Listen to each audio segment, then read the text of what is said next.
Anything it needs. And those are elected. Just kidding. Good evening. I would like to call the City of Escalon Planning Commission meeting of May 14th to order. Will you all please join us in the flag salute?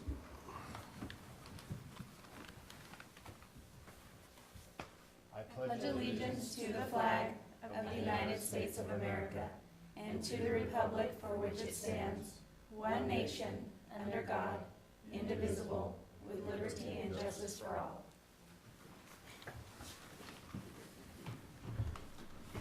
All right, roll call.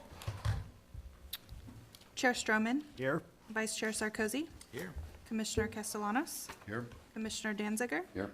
Commissioner Willis. There. All right, please note that all cell phones, pagers, or similar devices need to be set on silent or vibrate mode or turned off unless you're an on-duty emergency responder. We have no presentations. Only item on our consent calendar for this evening is to approve the minutes from the meeting of April 9th, 2019. Any comments from commissioners?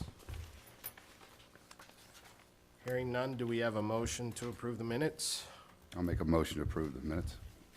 We have a motion, do we have a second? I'll second. Have a second. All those in favor respond by saying aye. Aye. All those opposed? Any abstentions? I'll abstain. Vice Chair Sarkozy abstains. All right, administrative matters. Nominate and select commission chair for fiscal year 1920. Commissioners, we thought we would just do this a little bit early. We are planning on having a meeting next month, and the switching of the chairs happens in July. But we figured we'd get the nominations and selections done with this meeting, and then when you sit for the July meeting, we'll rotate around. So I would like to nominate Vice Chair Sarkozy for commission chair for fiscal year 1920. I'll second that. Any other nominations? Okay. Okay. Do we have to vote on that? Yes, please. Okay, all those in favor for Vice Chair Sarkozy becoming the Commissioner Chair for fiscal year 1920, respond by saying aye. Aye. All those opposed? Any abstentions? All right. Thank you, Vice Chair Sarkozy. Next item, nominate and select commission vice chair for fiscal year 1920. So we have our chair. Now, anybody for vice chair? I'd like to nominate Steve Castellanos for vice chair. I will second that nomination. Any other nominations? All right, rolling right along. All those in favor for Steve Castellanos being our vice chair for fiscal year 1920, respond by saying aye. Aye. All those opposed? Any abstentions? I'll abstain. All right, congratulations, future vice chair-elect Castellanos. All right, public hearing. Project number 19-698, zoning code ordinance amendment. This is continued from our April 9th, 2019 Planning Commission meeting. And at that time, we discussed considering making a recommendation to the Escalon City Council amending the Escalon Municipal Code, Section 17.41.140 regarding additional accessory dwelling units, formerly referred to as secondary dwelling units. Staff. Thank you, Chair. Thank you, Commission. This item has been extremely under review the last few months, trying to get it all right in compliance with California state law. In September 2016, Governor Brown signed SB 1069 and SB 2299 into law, which modified state regulations related to accessory dwelling units in Government Code Section 65852.2. This legislation became effective January 1st, 2017, mandating that local governments adopt a local ordinance complying with state law or adhere to the state standards. The state has enacted this legislation to attempt to increase affordable housing opportunity and availability by streamlining the approval process of accessory dwelling units, thus allowing more flexibility in where ADUs can be located and relaxing current development standards and other regulations related to them. AB 494 and SB 229, which became effective January 1st, 2018, further amended the government code section imposing newer restrictions on local authorities to regulate secondary accessory dwelling units. Per the new legislation, an ADU is a secondary dwelling unit with complete independent living facilities for one or more person, which either adds square footage detached from or attached to the primary structure or repurposes existing space within the dwelling.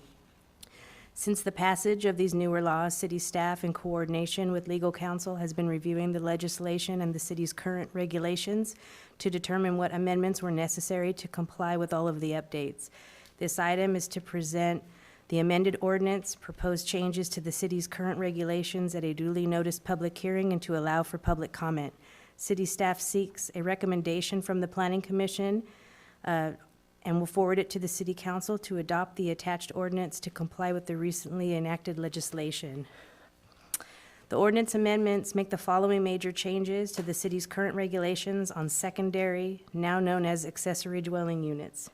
1, redefines the definition of a secondary dwelling unit to an accessory dwelling unit accordingly.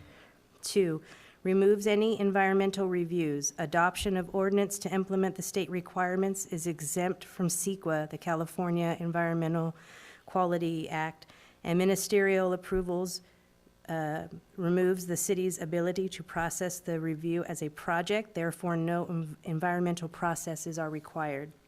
3, prohibits ADUs from being counted towards allowable density in residential zoning districts. God bless you.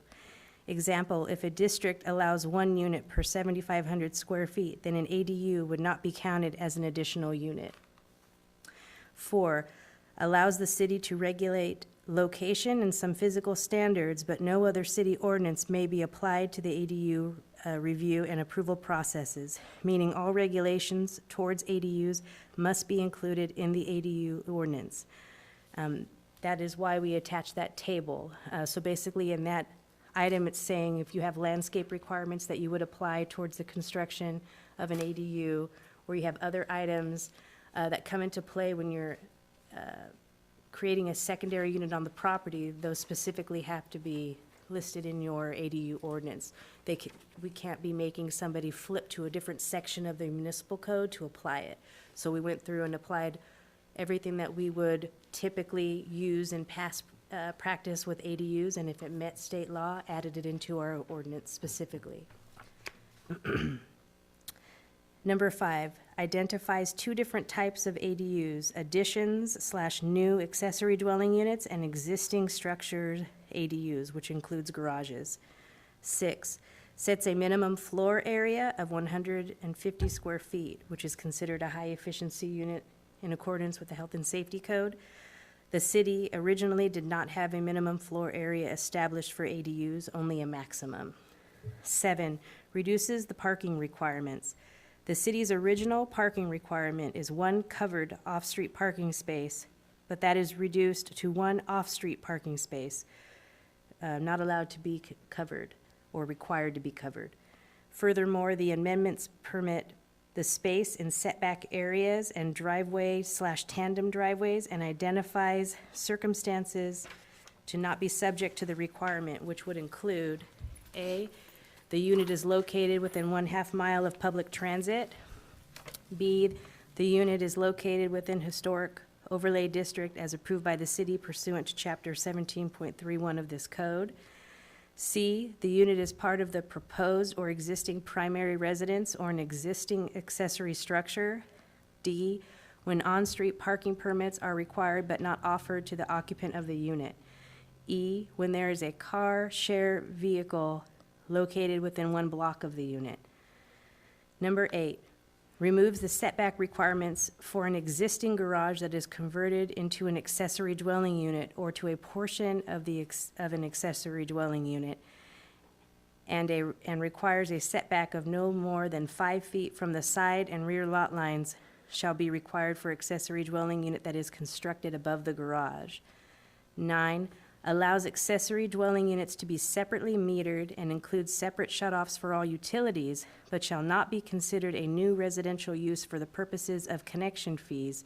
However, the unit may be subject to a connection fee or a capacity charge for water and sewer service that shall be proportionate to the burden of the proposed accessory dwelling unit based upon either its size or number of plumbing fixtures. 10, apply specific mitigation methods for structures located within 60 feet of a property line with openings in the second-story walls facing or viewing a neighbor's rear yard. 11, provides exemption for the conversion of existing structures which require that an ADU be exempt from the design and development standards of that ordinance if, A, the unit is one accessory dwelling unit per single-family lot located within a zone for single-family residential use. B, is contained within the existing space of a single-family residence or accessory structure, including but not limited to a studio, pool house, or other similar accessory structure. C, has independent exterior access from the existing residence. D, the side and rear setbacks are sufficient for fire safety as determined by the building official. 11.1, if these criteria above for an exemption are met, the ordinance further allows that an ADU will not be required to provide fire sprinklers if fire sprinklers are not required for the primary residence, and that the ADU not be required to install a new or separate utility connection directly between the ADU and the utility, or to be charged a related connection fee or capacity charge. 12, if the ADU conforms to the ordinance requirements, it shall be deemed an accessory use or an accessory building and not be considered to exceed the allowable density for the lot upon which it is located, be deemed a residential use that is consistent with the general plan and the zoning designations for the lot, not be considered in the application of any other ordinance, policy, or program to limit residential growth, not be considered a new residential use for the purposes of calculating fees or capacity charges for utilities, including water and sewer service. Number 13, sets a time limit and requires ministerial reviews. A building permit application for an accessory dwelling unit shall be considered ministerially without any discretionary review or a hearing, and shall be approved or denied within 120 days after receipt of a complete application. In the event of any conflict between this section and the California Government Code, the California Government Code prevails. I know that was a lot of information. We had discussed with our legal counsel the city's standpoint on ADUs, that we didn't want to, we wanted to do exactly what the state was requiring us to change at this point in time. So everything that's been added into the ADU is what the state is currently mandating on accessory dwelling units. We did include some optional requirements, which are in this next section. Jurisdictions may require one of the units to be owner-occupied and may prohibit short-term rentals less than 30 days. No other occupancy rules are permitted. And so then we did add the section of the code that would be optional. It was originally included. However, if the Planning Commission is not interested in including that section into the municipal code, we can make a recommendation to the council that not be a restriction on accessory dwelling units. And if it was, we would add it into the ordinance along with the deed restriction that would require that the restriction be filed on the property, and that the accessory dwelling unit shall not be sold separately. Accessory dwelling unit is restricted to maximum size allowed. Accessory dwelling unit shall be considered legal only as long as the owner of record of the property occupies either the primary residence or the accessory dwelling unit, and the dwelling unit shall not be rented for less than 30 days. And then restrictions shall be binding upon any successor in ownership of the property, and lack of compliance shall result in legal action against the property owner. Optional, not required. conformance with our city's housing element. The proposed amendments are in conformance with the city's housing element as it addresses goals, programs, and actions related to the expansion of housing opportunities and availability, especially when targeting the infill areas and areas of the city identified as underdeveloped. These amendments to ADUs also intend to provide additional avenues for the city to accommodate its share of the determined regional housing needs through a community-wide variety of residential uses by affordability, tenure, type, and size. The city's current ordinance on secondary dwelling units does not meet the state's updated requirements for ordinances related to ADUs. Failure to amend its existing ordinance limits city regulation of ADUs to the provisions recently mandated by state law. City staff believes that the proposed ordinance amendments to establish local rules to regulate ADUs appropriately is in the best interest of the city as it complies with state law, but also provides city local control of an issue that, if left unregulated, could become detrimental to the city. Once reviewed by the Planning Commission, this item will then go before the City Council for further review and a second public hearing. Upon adoption of the ordinance, it will become effective 30 days after adoption. So at this time, city staff would recommend that you open the public hearing to receive public comments, close the public hearing, make any recommendations to the city council that they adopt the ordinance amendment with the recommendations presented by staff and/or the planning commission. And then we did attach a draft ordinance of the amendments. We had to print it in landscape view to fit that table on it. And then we printed the clean version in case you wanted to check if everything transferred over and read a clean version. And then if you have any questions of staff, Oh, yeah. I'm sure, I knew it. No. First off, that was a lot of work, so I congratulate you on the work that you did. We tried to get it on the last meeting, and that's why we continued it, because it was just a lot of stuff. Well, I'm kind of torn because, as you know, I'm a proponent for low and moderate income housing in the city, and I don't think we've done enough in that area in the past and even going into the future. So it looks like the state's going to, throw a curveball around our jurisdiction and tell us what we have to do, which is something I have a problem with. Mandated, first off, this costs a lot of money to put this forward, and they didn't give us any money to do that. Unfunded. So let me just start from the beginning.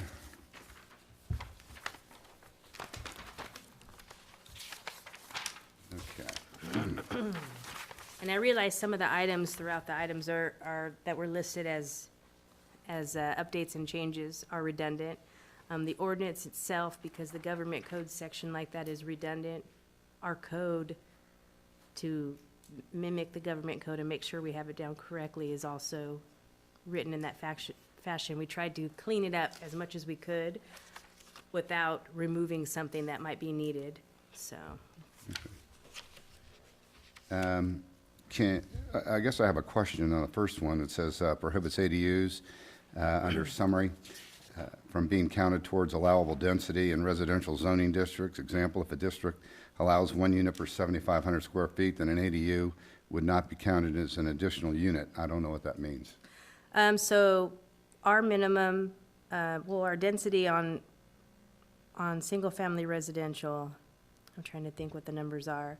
But I guess another example would be if the district had a restriction of 5,000 square feet per unit, but they had the space to fit an ADU, but it didn't meet the density requirement. They're only allowed to have one house per 7,500 square feet, but they could legally fit it into their yard and meet our requirements, then we couldn't say no to them. We'd have to allow it to be built.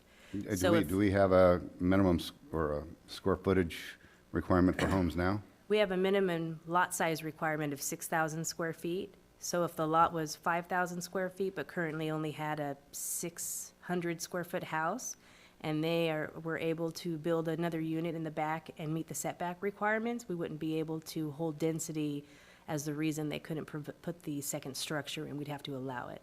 Okay, so if it's a 6,000 square foot lot, and you have a 4,500 square foot house, and they wanted to, on the outside of the house, not on the inside, build another unit for 800 square feet, we'd have to allow it? We would have to allow it if it could meet the setback requirements, which if it's their existing garage and they wanted to convert it, and take away from the living space of the house, we would be able to allow it, or if they wanted to add an addition to the house that would fit the setback requirements as indicated in the table, we would have to allow it. What do you do with landscape lighting district homes that have CCRs that don't allow secondary dwelling units on the property? Unfortunately, CCNRs are a private, separate restriction that the city does not check up on, and we do not enforce them. So if they came to us applying for a building permit for it, we would approve the building permit. So then those don't hold water. worst case scenario, they move forward with an ADU. As you know, with CCNRs, they're really, the only way that anything gets moved forward on doing that is for the housing, the neighbors in the housing development to become upset with it, contact an attorney, hire somebody, and sue them civilly. Yeah, because it actually will change the,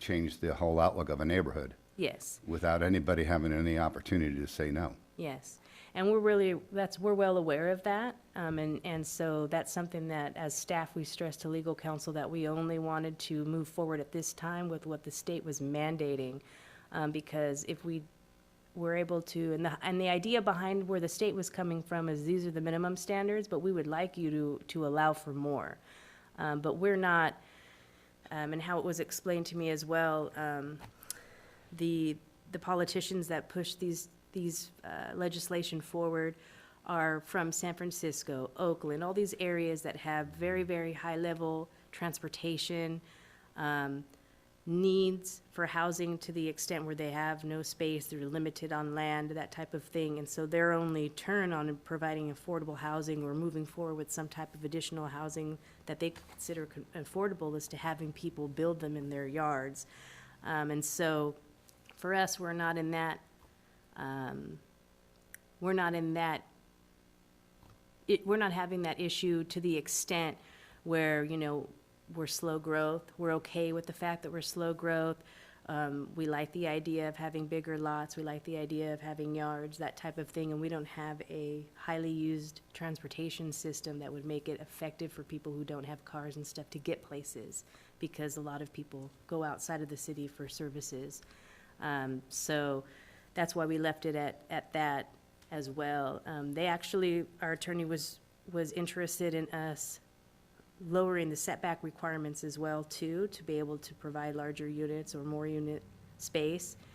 And we weren't comfortable with that, because we picture in the long run, you have to think about it, worst case scenario. What if everybody in town wanted to put an ADU in their yard, and before you know it, all you see is rooftops?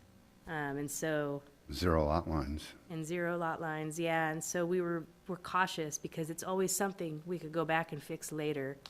It's because of that. Yeah, There's other things in here, but because of that, I can't vote for this. There's a lot of state mandated programs and things out there that I could point to just from a hazard materials point of view for hazardous waste laws, above ground tanks, that's mandated, and there's no staff or anybody to enforce it. They're all on the books, but nobody's coming out to check you out. We don't have a really great track record, as I've said in the past, for low or moderate income housing units, and I think I would rather push for that going forward, and not allow in lieu payments, but build the low to moderate income housing, put a deed restriction on it, and whatever the deed restriction would be, 25 years, 50 years. I'm not married to, I think, is it currently 50 years? I think it's 50. 50 currently. Yeah. I think one says 50, one says 55, I think, somewhere. Yeah, and I just think that there's a deed restriction there so that you don't necessarily push people out that have stayed there for quite a while, so that, the owner can put a new person in there and pays more money. Saying that, in your deed restrictions, I don't see that. There's no date.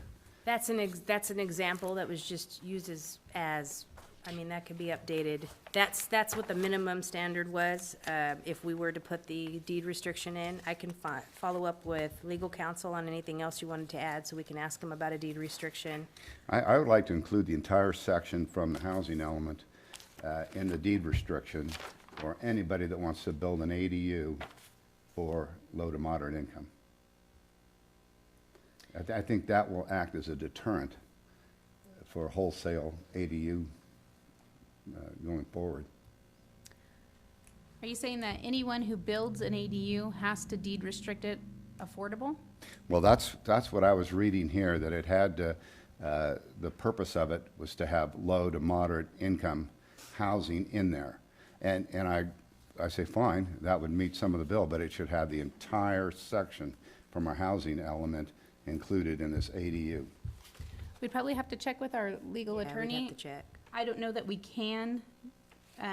So when they say that they're affordable, they don't mean like our affordable, just the nature of what it is. They're typically smaller. Then They're it's in anybody's somebody's- definition. Yeah. Yeah. We already have a definition, I think we should use it. Yeah. Unless somebody's got a better idea, and they should feel free to come forward and try to change it. Yeah. But I think we have it now, and I think if you're gonna put this in somebody's neighborhood and they don't get a chance to say, then the person that is gonna occupy the house is gonna have, that owns the house, will have a deed restriction. And so I would think that would probably preclude them from wanting to live in the smaller unit and to stay in the bigger one, and then the smaller unit would then become deed restricted and limit the amount of income that they could get for it. I will definitely check into that. Another way, and I know Diana mentioned it earlier, is because it's smaller, they limit it to the 1,200 square feet, which nowadays is considered small compared to what cities are building now for houses. So I think the idea behind that, as well as they're calling it affordable, letting you use it towards your housing numbers and whatnot. But yeah, affordable in the aspect that it's smaller, therefore it should be cheaper. If it's gonna meet your housing needs, then it should have the housing definition. That's the way I put it. I will definitely check into that. Okay. Already talked about that one.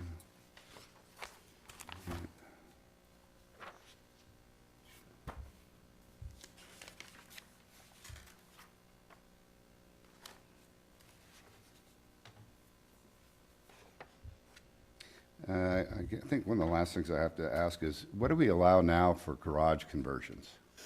So if you were to take your garage and convert it, we automatically require that you replace those 2 parking areas with 2 covered parking. So you have to have 2 covered parking for your, or 2-car garage for your actual house if you were to move forward with this type of addition. And then if you're taking over the garage as living space, we require you to provide 2 covered parking areas to replace the garage area. So as I read this, that wouldn't be, That would not be allowed. It could be off-street, and it could be anywhere on the it property. could be one and uncovered. Yes. One and uncovered, and then also allowed in any of the, in the setback area if needed.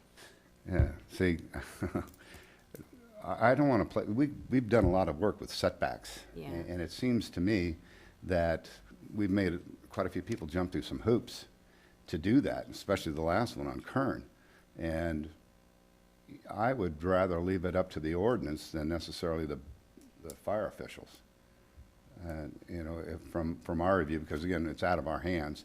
And, you know, if somebody comes forward to you and there's nothing you can do about it, and they say, I can't believe you're allowing this to go in there, you're just gonna say it's state law, you know, we got nothing to say. I say we should remain with the setbacks as well.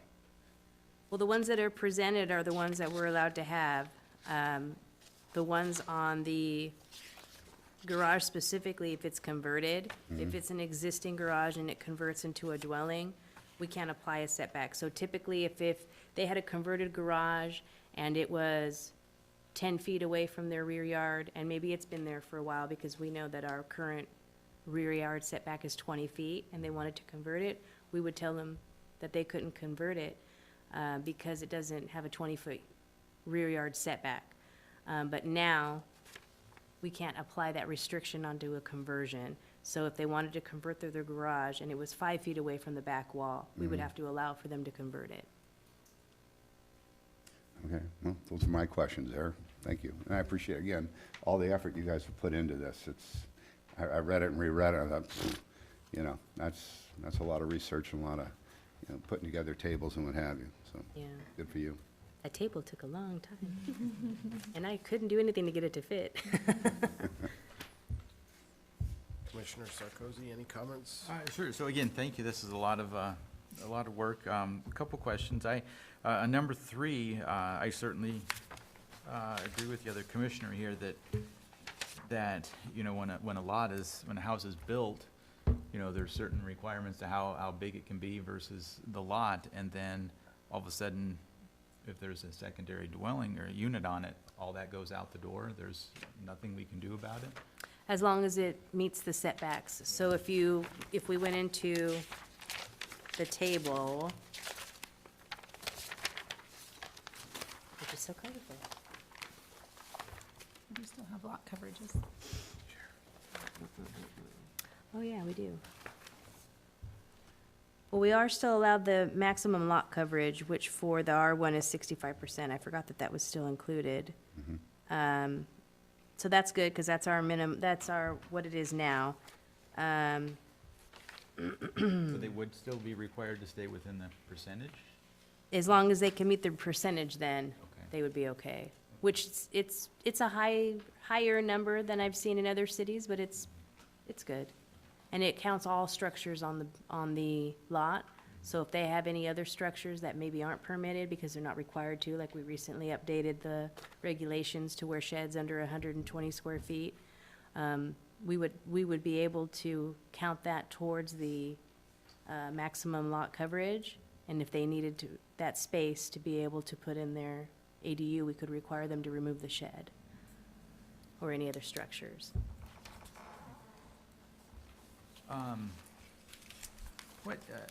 On 7E, I mean, it sounds like a lot of this is, like you kind of said, geared towards larger cities where they're trying to build other units. It is, yeah. Extended Which makes it family. hard to kind of relate to how things Yeah. are happening here in town, because we have to think outside the box and make predictions on things that we really don't receive a lot of projects on, so. I mean, I almost feel like a lot of this is a solution in search of a problem. We don't have necessarily this problem here, but here's a Yeah. solution for it if you ever have it. So 7E, when there is a car share vehicle located within one block, what are they considering a car share? I would assume, probably similar like a Uber or Lyft service, where if it was available, within one block of the unit, which we don't have a lot of that in town, they would be coming from out of town, so that wouldn't apply to us. Okay. But yeah, car share service would be Uber, Lyft, those type of services, yeah. I A was lot of wondering these if this- stuffs don't apply. Park and ride. I thought where you drive your car, you park it there, and then the next person, oh, I need that car, just get me, they're in San Francisco right They now. have them like the They do. scooters. You hop on the scooter Yeah. and take it down the street, and bicycles. then you leave it Yeah. at the pole for the next person to pick Yeah. up and go. Yeah, I have You need a seen that, credit card. You yeah. have to park it somewhere that, you know, you gotta feed it something so it'll work again, but I That's think right. that's what they're talking about. I mean, and that's possible too. Well, these I've- ordinances hadn't been written by attorneys, because I have a whole bunch of questions on, what does this really mean? They're written by politicians, Well, aren't they legislators, that type of attorneys? thing. Well, yeah, so our attorney warned us in the beginning of doing this, that the legislation itself is not great. It has a lot of issues. They've already experiencing a lot of controversy, a lot of issues between cities and developers and property owners and stuff, and that it needs help. But we're always a little delayed when it comes to stuff like that. We've waited a few years to reform policy at that level, so. And then a little confusion over number 9. It says, however, the unit may be subject to a connection fee or capacity charge for water and service.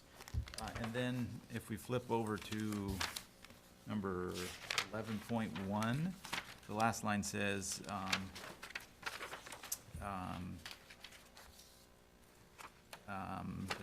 it will not be, if an ADU not be required to install new or separate utility connection directly, or to be charged a related connection fee. It seems like those are contradictory. Yeah, and we've actually talked to the attorney about that a few different times. So our understanding would be that if you're building one that is new and detached, you would be able to charge a portion of a connection fee or the connection fee in its effect on the system, so either by its plumbing fixtures or its size. Our past practice and how we calculate things, additions in that capacity would be by the number of plumbing fixtures. On anything new and detached, we'd be able to apply the connection charge, but anything existing that's converted or added to an existing structure, right, would be where we wouldn't be able to charge. So then we further elaborated with the attorney on saying, well, for us, with the garage conversion, that wasn't constructed as living space. So the city could make the argument and would make the argument that because it's not living space and it's being converted to living space, that we would apply a capacity charge to it because we're converting it. And it wouldn't be at the fully loaded connection rate. It would be at the percentage of the number of the fixtures and its size, whichever one we move forward with, which most likely will be the plumbing fixtures. So it's a little sticky in there because they have a different interpretation of it, and I think it's because of their experience with what they have going on in other cities. For us, it seems cut and dry because when we went and looked into the definitions of what living space was, it says it doesn't include garages, obviously, because it's not a living area. So if you're turning it into the living area, then you would apply the capacity fee because it's no longer for storage or utility purpose. It's for living space, which wasn't counted towards the original construction of the building when it was built. So, And lastly, on the optional requirements, item C says the accessory dwelling unit shall be considered legal only as long as the owner of record of the property occupies either the primary residence or the accessory dwelling unit. So is that saying that the owner can't move out and rent both of them? yes, that's an option. That's why it was listed in there. We didn't move forward with including it in the ordinance because we wanted to provide that an option at Planning Commission's discretion of whether or not they would want to recommend that to the Planning Commission. The state of California still maintains that at the city's direction, they can regulate whether or not they want the owner of the property to live in either one, the primary or the secondary dwelling. It's not required. So if you weren't interested in looking at that aspect or moving forward with that, we would still advise the council that it's an option, but advise that you didn't recommend it. And then if it was however way it's adopted, we would either require that the property owner, which would be in the deed restriction filed on the property, or they'd be able to rent out both units. How would you enforce that? We've talked about that, and at this point, I mean, it would be something that we wouldn't be able to know unless it was right out in front of us. So it would be filed on the property somehow. Typically, how we find out things like that is there's some type of discrepancy in utilities. Somebody calls in, has an issue with their water bill or their utility bill or charges or something like that, and it comes to our attention that there's a second person in a unit or there's somebody that's not the property owner living in there, and then we'd have to deal with it from there. I think 5 years down the road, I don't think anybody really looked, as long as somebody came in and paid the bill. Yeah, I mean, we wouldn't know. Yeah, I mean, it would just be something that we would deal with as it comes up. But we do have notes on each utility account, so we can note that, you know, this is the listed, a lot of them say, the listed property owner is this person. So then when you go into that account and it's under someone else's name, you can see that that's not the owner. What are you trying to get to with that option? What is the benefit? For us at a planning code enforcement area, our standing would be that why you would support it is because if the property owner lived in the area, they'd take better care of the property, which we would still be able to enforce with code enforcement even if they weren't living there. But I believe that's why they've still allowed cities to be able to provide that regulation if they're interested. Because the idea would be, I live here too, and so I'm not gonna let it get deteriorated, and I'm gonna upkeep the property because I'm also here. So, and they have their eyes on the property all the time because they're there where you do have instances where people are moved out of state and they're renting out properties and they don't have property management, so nobody's keeping an eye on things, you know, and then the properties get out of hand. And then we have cases where property owners contact us asking for assistance on how they can move forward with getting their property back up to the way it was, or they have issues removing tenants and such, so. Thank you.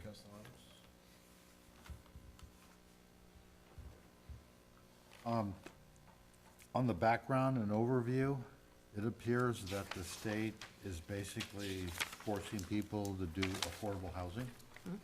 And I like Kurt's idea of, let's put some sort of a deed restriction on that. I have a couple of scenarios that I want some explanation. How many AUDs can you put on a parcel?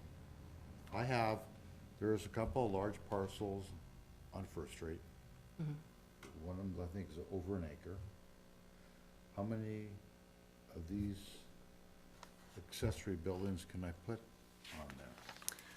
Well, it's considered just a secondary, so Would you still need a primary? Well, you would see, yeah, you would definitely need a primary, You got the primary, but you got a whole lot of land.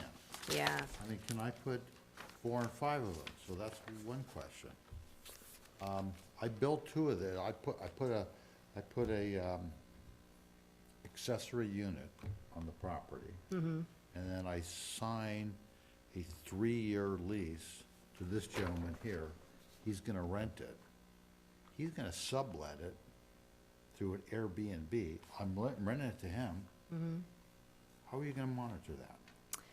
At this time, we don't have a way of monitoring that either. That's something that is currently, we've gotten some direction from council to move forward and seeing how Airbnbs, how many we have in town and whether or not we need to put an ordinance in effect to monitor those. But yes, the That- only way you'd be able to monitor those is to see which ones are on which websites. Yeah. And then contact Well, them and so- tell them they need And you to. have the resources right now to do Not consistently. that. So that's not. I mean, I'm being honest, it's not something that we would be able to do on a consistent basis. But we try our best when we have things going on and we know that there's an issue or one comes to our attention, that's kind of when it triggers for all of us. When one thing comes up, you know, specifically with Airbnb, it comes to our attention, there may be one in town, well, then we started visiting websites and looking to see if there's others. And so then we brought it to council's attention, you know, there's a few of them in town. Is this something you would be interested in regulating at this point in time? Which they wanted additional information on that. We just haven't finished that yet. Have For, another- for specifically to Airbnbs. Yeah, I have another question. Sure. I have a house, big house. I put one of these accessory units on it. 5 years later, something happens. I gotta move out of the area. So now I have a rental house, and now I have a rental for an accessory building. How are you gonna monitor that? What happens that I'm not living there anymore? I mean, unless it came to our attention, it's deed restricted in your property. Well, right now, it's not deed restricted. Oh, well, yeah, then we wouldn't be able to monitor that unless something This seems occurred. like Pandora to me. No, understandable. And that's why we provided it as an option, because it's obvious that it's something, and we could look into that. Maybe that's something we discuss with the attorney. Since there does appear to be a little bit of interest in that, we could find out what ways would you recommend that we would be able to monitor something like this, and see what they could recommend for it. But at this point, we left it as an option because we weren't sure if there'd be any interest in that, because we know how hard it would be to enforce and regulate. Yeah. I'm being the devil's advocate. No, we totally understand. Number 4, where it says allow the city to regulate location and some physical standards. What does some physical standards mean? Some physical standards means that there is language in the actual code itself that we can require the ADU to resemble the primary home. to the extent that it would blend in as opposed to just, you know, your house is black and white Okay, and has trusses, but you're gonna put a flat roof, you know, that doesn't, yeah, you know, we would be able to have stipulation on if it doesn't conform or meet the existing area, we could deny it. number 8, it starts off talking about these setback requirements on existing garages that is converted, blah, blah, blah, blah. And then towards the end of that section, it says, shall be required for accessory dwelling units that is constructed above a garage. So everything above that sentence, if it's not above the garage, doesn't apply? So the setback requirements for an existing garage converted to the accessory dwelling unit, or to a portion of an accessory dwelling unit, has no setback at all, but the city can require a setback of no more than 5 feet from the side and rear lot lines, for an accessory dwelling unit that's constructed above a garage. So if you have a two-story house and you decide to take maybe you've got the bonus room above your garage, my parents' old house has that, you can turn that into an ADU, and they just have to meet the 5 off the side, 5 off the rear, and you can convert it. But the setback requirement, for an existing garage is removed.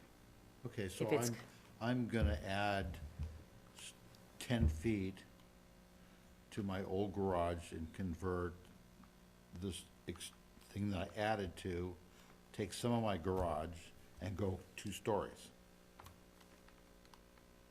So I'm keeping some covered parking. I'm expanding my existing garage base floor, going up a 2nd story. No setbacks are required? Not on the, You could put it right up to the street? Well, I mean, I'm just, I said I'm being a devil's advocate. here. no, I understand, I'm just trying to visualize that. Okay, so, The city can't require it more than 5 feet, so we can set a limit of 5 feet. We can't require 10 Okay. feet or 12, Okay. 15, but Yeah. but that's, maximum 5. This is more saying like, the older homes, some of them don't currently meet setback rules. They're right up against their lot, the Yeah. garages. Yeah. So that can be converted with that 0 setback as is. okay. Now, if you're gonna add on to it or add up to it, that's when we can impose the 5 feet. And that's where you see, you know, and that's going back to these larger cities, San Francisco, Oakland, they have a lot of areas where the houses are really, really tiny. They don't have backyard space, they don't have side yard space, because they're literally built right on top of each other, so the only way they could go is up. So, which, If you do it for one, you do it for all, so yeah. that's what we're looking at. Okay, 13, what is, explain to me what ministerial reviews are? So ministerial means it's conducted in-house, so they would submit their application, and we would process it in-house once the ordinance is in effect. Discretionary is when they would come to planning commission or city council for approval. We are not allowed to take ADUs, for any reason to planning commission anymore. I have one more question. That would be on your nice little chart, the horizontal one where you're talking about maximum building lot coverage and all that. Yes.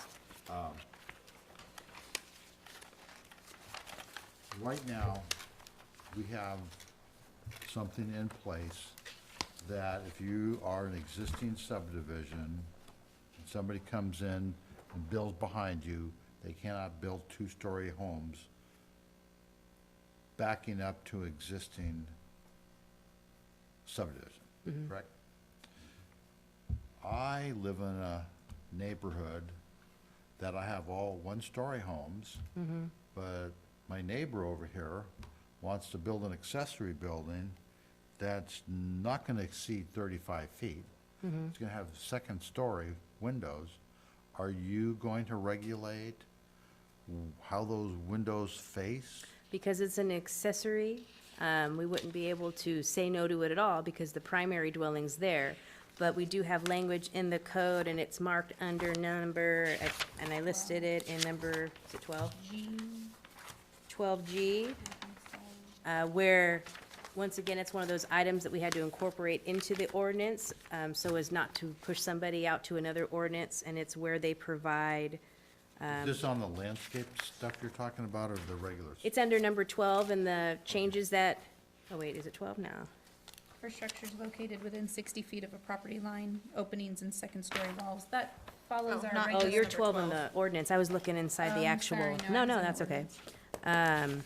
But yeah, it does have regulation on where the windows are to be placed, what type of window. Okay. Yeah. Because there's the privacy issue, and that. Yeah, that one- and so it addresses the privacy concern, yes. Okay. So what if the planning commission says thumbs down on this?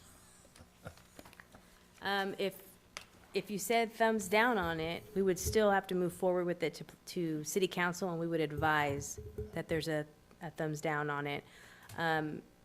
So then they would have the decision on whether they want to move forward to it and what amendments they would try to consider or ask me to follow up on with the attorney. However, if we don't put the ordinance into place, we're required to comply with state law and use the state of California's existing law as it's written, which means that any of the restrictions that we have in our code, that they allow you to provide flexibility or Local control. local control, we wouldn't be able to do. So the way we have it presented now, where we are allowed to make our own mark on it, accessorize it to how we feel our standards should be as much as we can in town. If it's in this ordinance and we move it forward, we can start using this ordinance, but otherwise, we would have to go straight to government code section and follow theirs exactly. What's the worst of two evils? I always say it's better that we have our own Yeah. mark on it. Commissioner Willis? Are you done, Steve? I'm finished. I can appreciate that the state wants more affordable housing. I have not been as strong a proponent as Commissioner Danziger on getting it in this community because we are not like a lot of other communities. But I also know that Governor Newsom is suing communities and he's winning because they don't have the affordable housing that he thinks they should have or that the law dictates. I was talking to a representative of Heath, Florida the other day, and he definitely said that we should try to get as much as possible. So saying that, if we have ADUs, do they count as affordable housing? Do they count in our housing element? Will they reflect to the powers that be that we have taken steps to increase our affordable housing? So right now, unless they deed restricted it, how Commissioner Danziger was recommending and Commissioner Castellanos, the only thing we would be able to operate off of is the value that they turned in the building permit for. And so we would take that value and match it up to the state standards for housing, whether it meets low, moderate, and then that is where we would claim it in our RENA numbers. And that's what we did this last year for our housing element annual report with the state. We had 8 homes constructed last year all through Westwood Country, and they're all considered above moderate. Us going off of how much we knew, at that point, we knew how much those sold for. So they were considered above moderate in accordance with the state standards. Okay, on page 3, when it says the unit is located within 1/2 mile of public transit, with dial-a-ride, I mean, we've got public transit all over the community. We may not have stops, so I just wondered, again, it's oriented toward a bigger community, but to make it applicable to Escalon, we have public transit. And then E, where it says car share, I wondered if that was a park and ride. And then, of course, we don't have, we won't be constructing any ADUs near our park and ride lot. No. Unless we put up another one in the future that's near residential lots that are gonna be adding ADUs. Yeah, a lot of those items, A through E, really don't fit us as a city, yeah.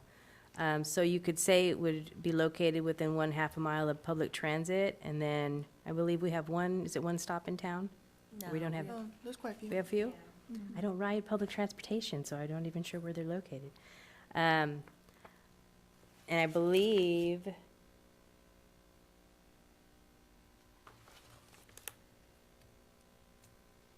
I'm not sure, let me read it again to make sure you have to meet all of them, or just one or two? That is reduced to one housing, furthermore, the amendments. Back area.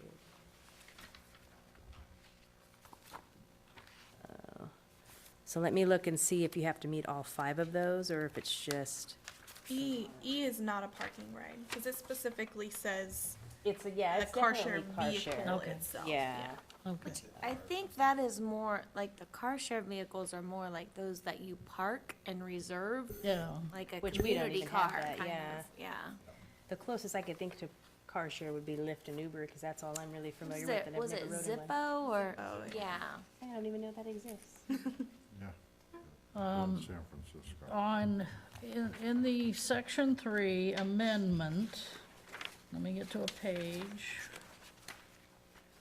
page, well, B, exhibit B, under section 3. An ADU may be constructed or placed within, but does not include a garage or any, and then it says, it specifies residential districts. Given what we've got on our agenda tonight is number 2, I just wondered, you know, if, I mean, that's restrictive. That statement is restrictive. Which? Where are you, which section are you in? But she's saying this is talking about residential, it's ADUs in residential districts. The rewritten ordinance, Exhibit B, about a little more than halfway down, where it's 17.41.140, and then it says, in any residential district. Yeah, so this ordinance applies to residential districts. Our other thing, they're coming with a variance, which. But it's not saying we can't have an ADU in a commercial district. This is only No, if pertaining you, to ADUs in residential. well, then if you go through the code, under section 5 amendment, we include, an update to our list of permitted uses and include accessory secondary dwelling units, and we permit them in all residential zoning districts, and then do not permit them, in commercial, which would be the C1, C2, CM. Those are all no. But the item moving forward, although zoned commercial, is a non-conforming use currently being used as residential. And so that's what provides, like, all the other items we've had that have been coming the last year or so. Well, plus, if Are this non-conforming. were to pass, it would take 30 days after approval, and then the second item on the agenda takes just 10 days. Yeah, that's So- 10 days for appeal. They'd still have to, submit plans and whatnot, so our time period is 120 days once the permit's submitted, or once the application for the ADU would be submitted, we'd still have 120 days. So we would wait out until the ordinance is in effect and then move forward. You know, and that, I don't want to get into the second item tonight, but Yeah. that's the stark difference in my mind. We get to review that. We, as a commission, get to determine if we want to put housing in commercial zones, vice versa, whatever. And these other things aren't going to come to us. It's going to be over. And I just think we have to make it so onerous to take the existing ordinances that we have and put them all into this structure. So even though we're not going to get to see it, they're going to comply, or whoever wants to do this will have to comply with everything that somebody else would right now. And I can't see, I know we can't vote against this thing, because you're going to end up with whatever's in the state law. I've seen that before. Yeah. So the alternative is to make it as onerous as we can by making it all part of what we already have. And not pare it down to these, just what was put before the city attorney from the state government code. We'll just take our code and stick that in there. And if we don't get to see it, at least we know you're gonna have to review it, and it's gonna have to meet our standards. And, you know, like I said, tonight we get to look at another item there, which I think is perfectly acceptable to do. And I just can't see somebody like, I go back to my landscape lighting district, start building ADUs and renting them out, and doesn't care what the rest of the neighborhood thinks. And all of our CCRs say you can't even put up a shed in your backyard. You can't have anything, no cars in your backyard, no sheds, no ADUs. They didn't even think about that back in those days. So. And that's something that you brought up that has not come up is what about existing CCNRs in subdivisions? And so I can ask our attorney about that too, and see if anything has come up, where, I'm making the assumption because they're the state, they overpower the CCNR. But to be honest, I'm not absolutely sure, because I would think as CCNRs, they're established before you purchase, you're aware of them when you purchase the property, and so therefore You have to it's agree like. to it. And you agree to them, yeah, and so, I'm gonna double check with her as well regarding CCNRs on top of the deed restriction for affordable housing. I'll look into both of those and ask her, about those as well. And then, of course, with like what you're saying, obviously, this is our first stab at updating our ADUs so that we at least have some control. If there are issues that stem or repetitive issues that stem with any of them that come forward, you would be the first to know because it's in the zoning section. So if we had issues with setbacks that were within our control or we knew it was an issue, we'd be able to consult with the attorney and figure out ways to attempt to remedy it as best we could, we would come here and let you know as well. So. Commissioner Willis, do you have additional comments? One or two. Again, I'm in the amended ordinance. Number 7, it doesn't have a page number, but it's in Exhibit B. A detached accessory dwelling shall be limited to 1 story and a maximum of 15 feet in height. If the accessory dwelling unit is located above a garage, the height of the accessory dwelling unit should be measured from the floor of the accessory dwelling unit. What if it's next to the garage? What if you have, almost like what we have in agenda item 2, if you have a garage and then you're gonna convert half of the building, okay? So it says it shall be limited to 1 story and a maximum of 15 feet in height. Hold on. That's detached. Yeah, so a detached accessory dwelling unit is limited to 1 story and a maximum of 15 feet in height. But if it is attached or located above the garage, the height of the accessory dwelling unit shall be measured from the floor. What if it's next to the garage?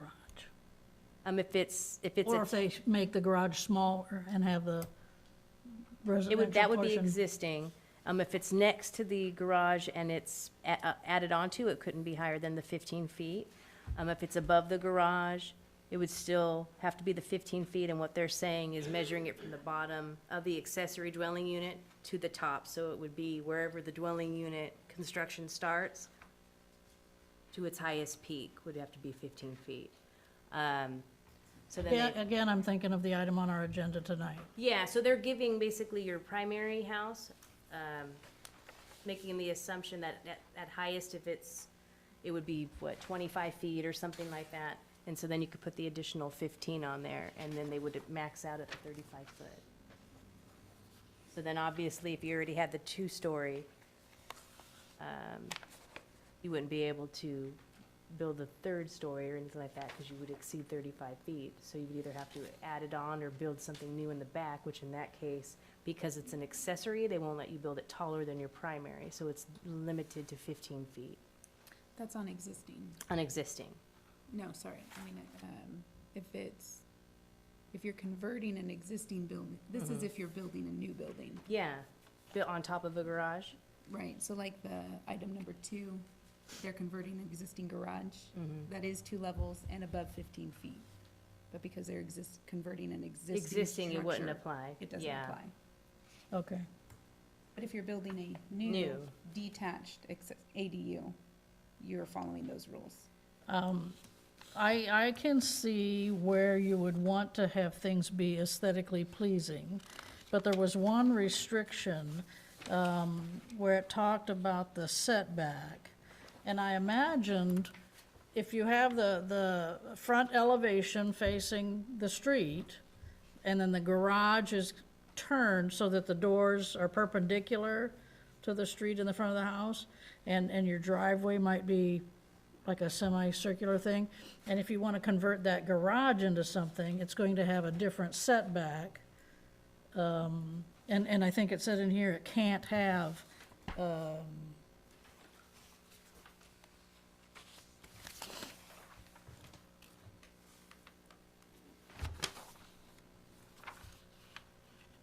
okay, no structure containing dwelling units located within 50 feet of a public road or street shall be located on a parcel so that the rear of the building faces the public road or street. If you're on a corner and the rear of your garage already faces the side street, and you convert that garage into an ADU, you've got the rear facing the street, and the front or side facing the street, depending on where you put the entry.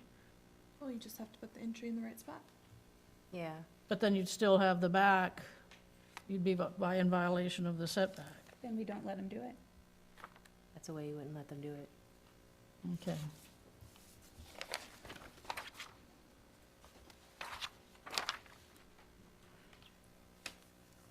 Okay, that's all I have. So my comments are a little more general.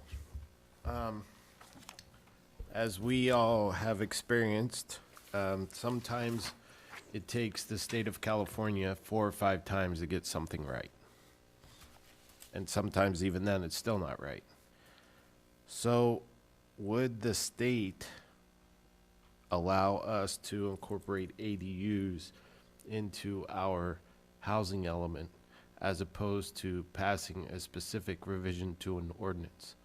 Because the last thing we want to do is pass this ordinance and then they either repeal the law or add an addition to the law because of the controversy that's ongoing with the law. And we're doing this yet again, and we're having to do another revision to the ordinance until they seem to get it right. And that's pretty typical. That's why we're always updating ordinances. And you see in the last, I mean, it feels like it's been a long time, but I wouldn't be able to tell you how many years. It wasn't something that you did all the time, constantly updating your ordinance amendments, but the state is becoming more hands-on, more involved in the local communities because of all the issues that are coming forth with either affordable housing.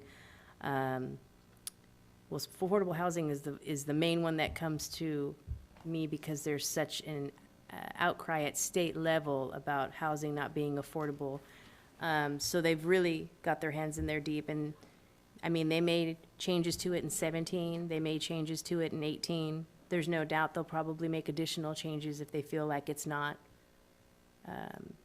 bringing in what they want to bring it. And then, I mean, at just that time, we would review it, see what we have to make as amendments, and do it all over again.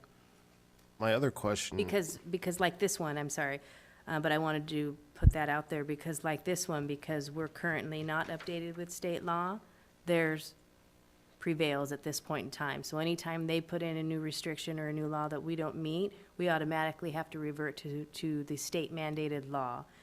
So there is no operating off of our old ordinance until we update to their standard. So even if the planning commission turns it down and city council turns it down, the default is always to the state law, Yes. even if it's not even applicable to our specific community. Yes. Welcome to California. Well, Welcome. Welcome to small town Escalon. No. but all codes, building, fire, planning, or plumbing, mechanical, if, every 2 years, I believe it is, 3. or 3 years when it comes forward, if the city doesn't offer any amendments to those, then you accept it as it is. I think it's in 180 days or after it's been adopted. So that's always there. So the way you get your 2 cents in is to put those amendments in that you want to see. And I'm looking at RE through R3, and I say put them all in. And then in respect to the building code is the minimum requirements that the state mandates. And so they've still given cities the control to where we could increase those standards or make them harder. But this is the opposite, where it's a state bill or assembly bill where they're giving you what you are allowed to do and only giving you flexibility in specific areas that they're allowing. Well, my only other comment is, thank you to staff for putting this very detailed revision together, because it's very detailed. Yeah, it's a lot of information. So, I mean, and obviously, when you're not experienced with it, like, you know, it's different than what we're used to reading. Our old ordinance was much more simplified in the aspect that we could just knock it down. It'll be a little bit more to do, but it's fine, because we'll have that flexibility or 120 days to be able to do it, which we plan on not taking that whole time, but at least to give us opportunity to ask questions if we need assistance through legal counsel and things like that. any other comments before we open the public hearing? What I would do as well is move forward with contacting the attorney. We would like, on these items regarding CC&Rs and then deed restrictions, specific to affordable housing requirements as indicated in our housing element. I will write her an email tomorrow and inquire. It'll probably take a few days before I receive feedback.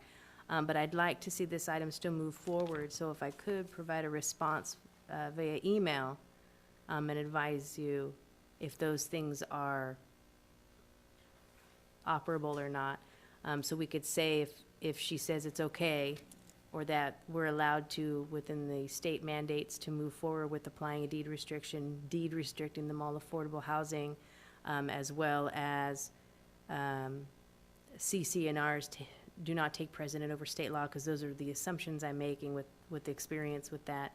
Then we would move forward with recommending it to the city council. However, if those two items, or recommend it to the city council as currently written, and then if those two items are flexible enough for the city to move forward with providing recommendations to implement those into our code, we would move forward with the recommendation to city council that they take those recommendations and put it into the code. But that would, so we wouldn't vote tonight.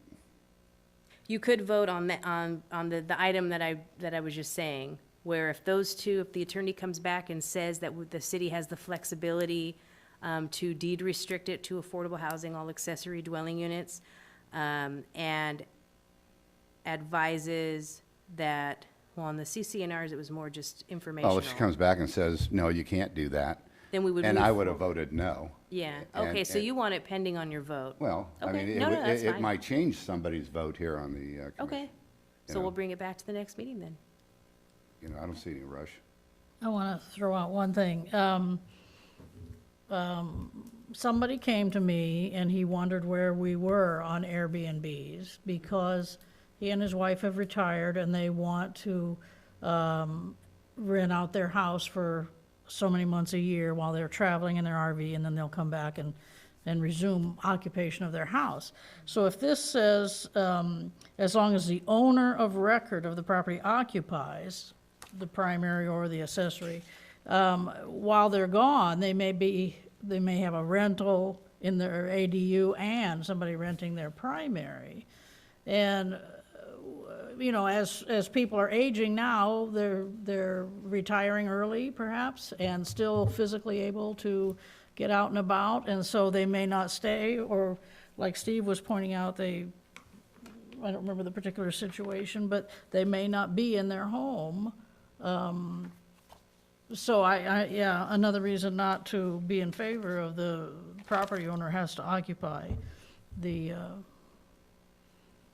primary residence. So, So do your friends have an accessory dwelling unit already, or are they just a primary yet. house? Not yet. Okay, so right now, primary, yeah, it wouldn't, I mean, they would be able to, we don't have an ordinance addressing Airbnbs at this point, and that would be a separate ordinance with different restrictions specific to Airbnb.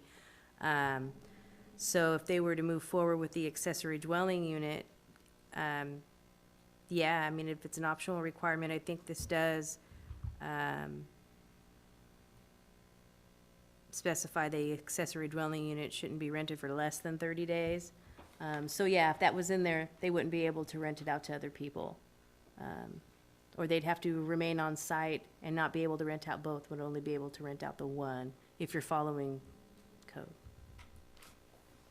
So I think what we're hearing is that we're going to table the public hearing, till, or do we do the It's public hearing? scheduled tonight, so if there's people here who want to provide feedback or comment, you're more than welcome to take it, and then we would just advise that we're continuing it to the next meeting. So if they took the month and thought of additional things to discuss, they could come back and provide additional feedback.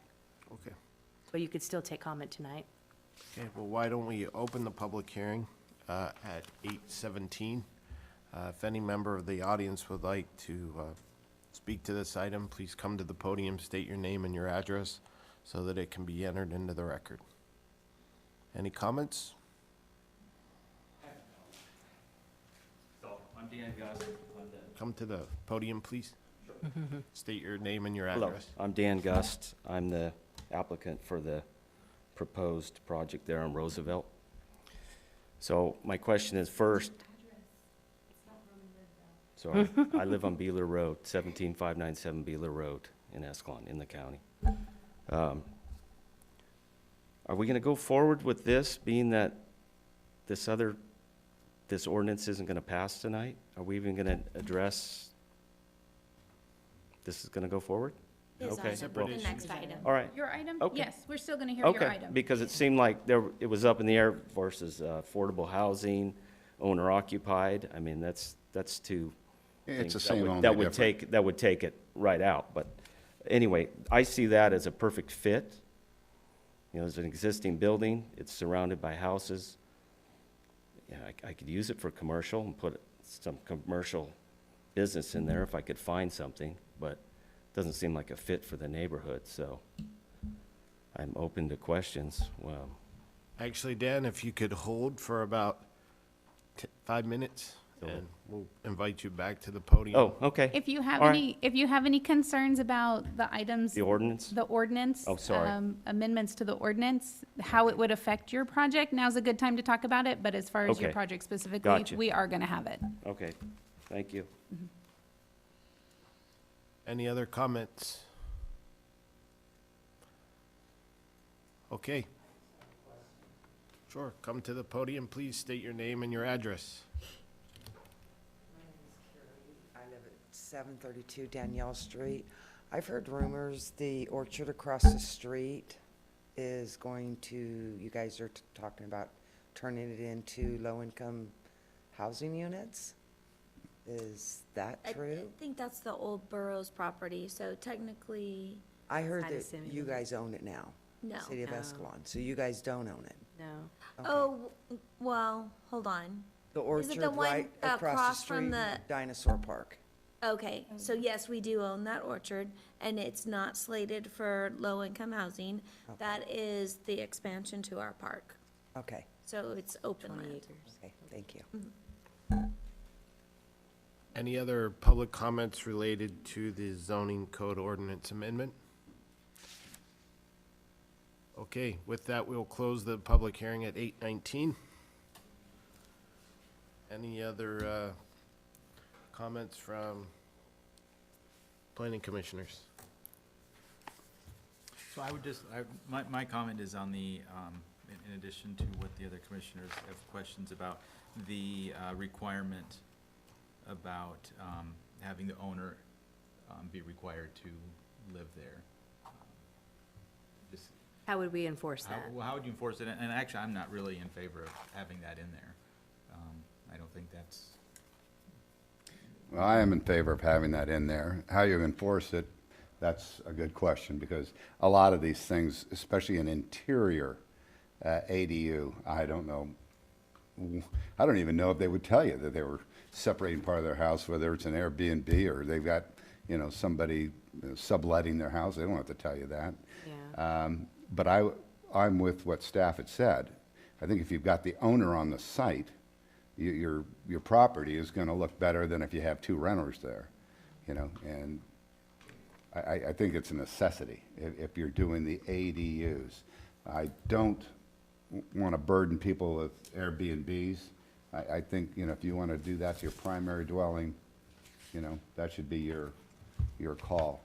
But we're specifically talking about, in my mind, low to moderate income housing units here, which I would like to see, you know, count towards our requirements there for the housing.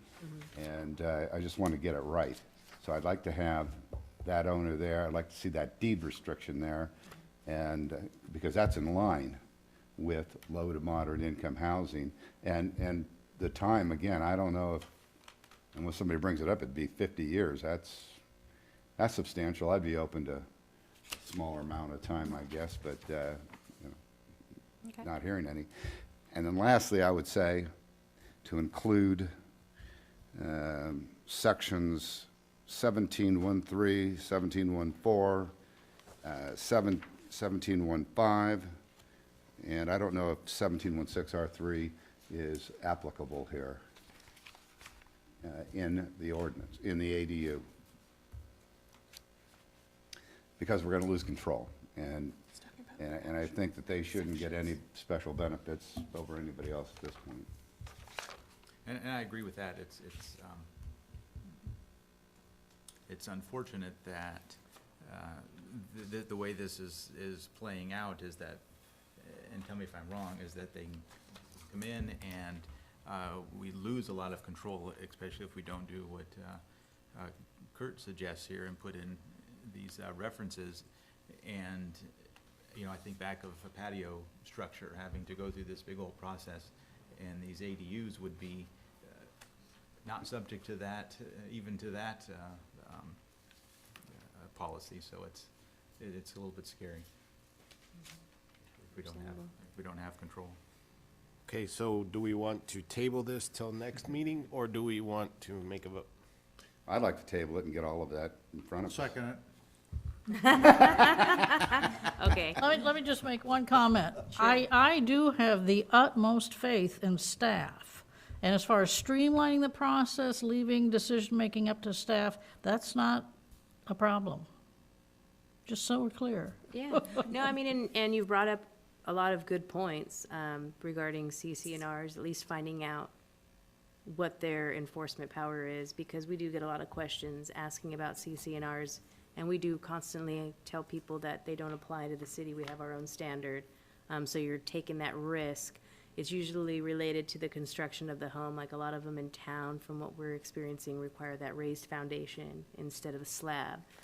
So you turn it in the way you want to construct it. We have it plan checked in accordance with building code. Whether or not the CCNR has a separate restriction on it, we don't know, and we don't enforce. So we warn everybody, you know, who moves forward with that they should look into their CCNR. So I can find out definitely on that.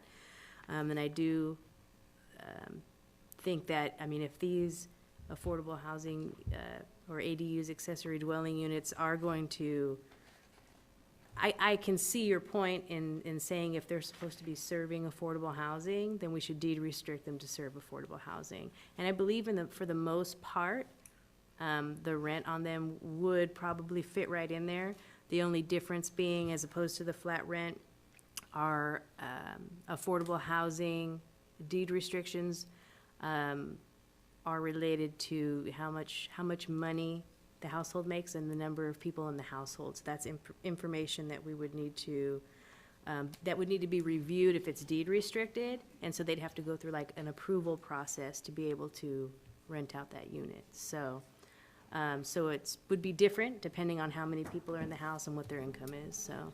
Would that have a determination on how long a family could live there, if their income rose above? So they, At some point, they'd be probably reviewed annually, or, I don't know how often, because we don't I have, think the low-income apartment complexes, like in Riverbank, they do like an annual thing. annual review. Kind of like what we have to do for recreation scholarships. Heritage House does annual reviews. Okay, so yeah, so it would be an annual review where they'd have to resubmit their financial information and number of household, and then be reapply.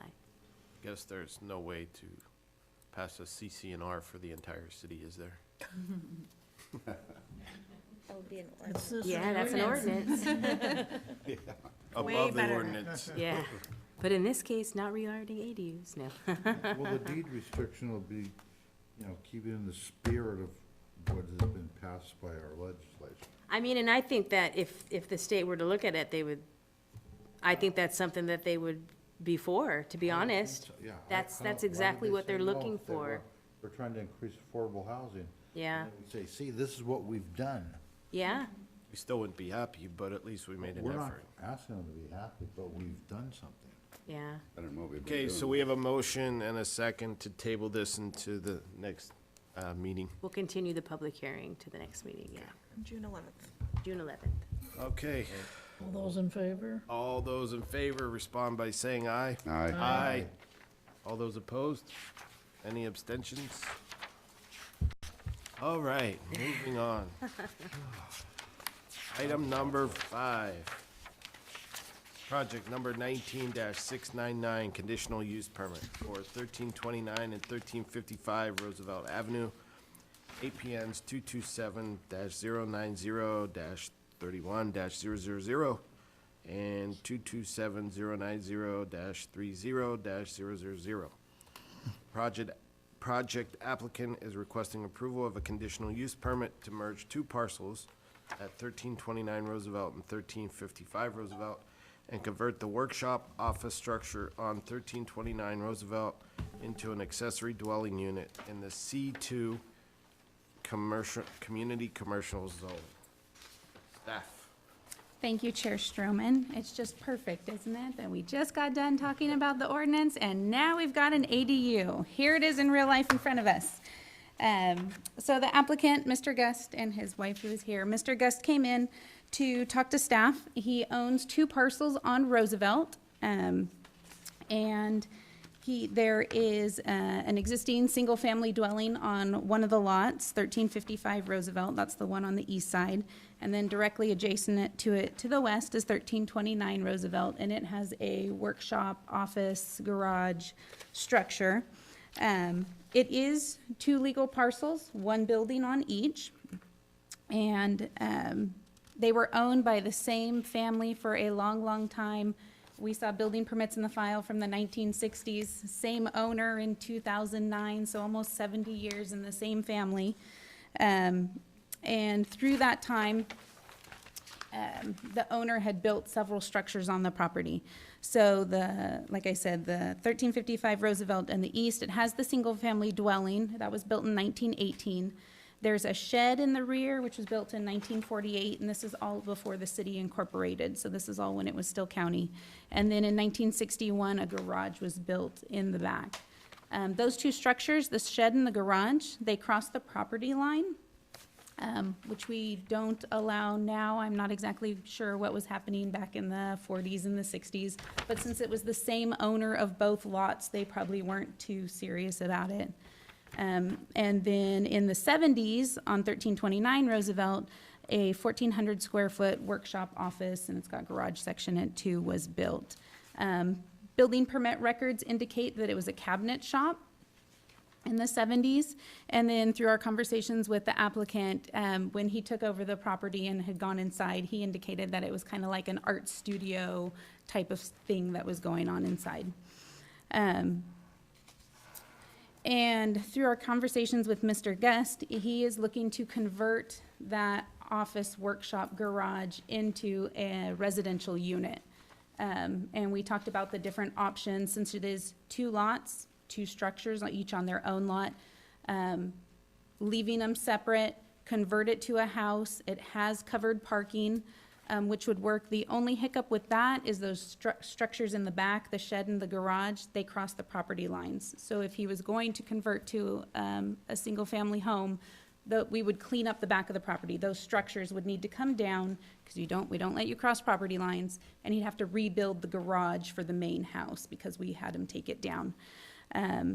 Or the other option is to merge the two parcels. Take the property line out of the middle, your structures aren't crossing lines anymore, so you can keep them both, they can both stay. And so that's the option that the applicant chose.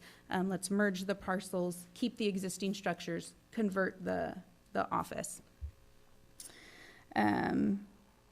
Lot mergers don't require conditional use permits. Those are all just done at staff level. But what does require the conditional use permit is the conversion from office to residential, because it is the C2 zone. Anytime you're in commercial zone, if you want to expand your residential use, you have to get permission to do so.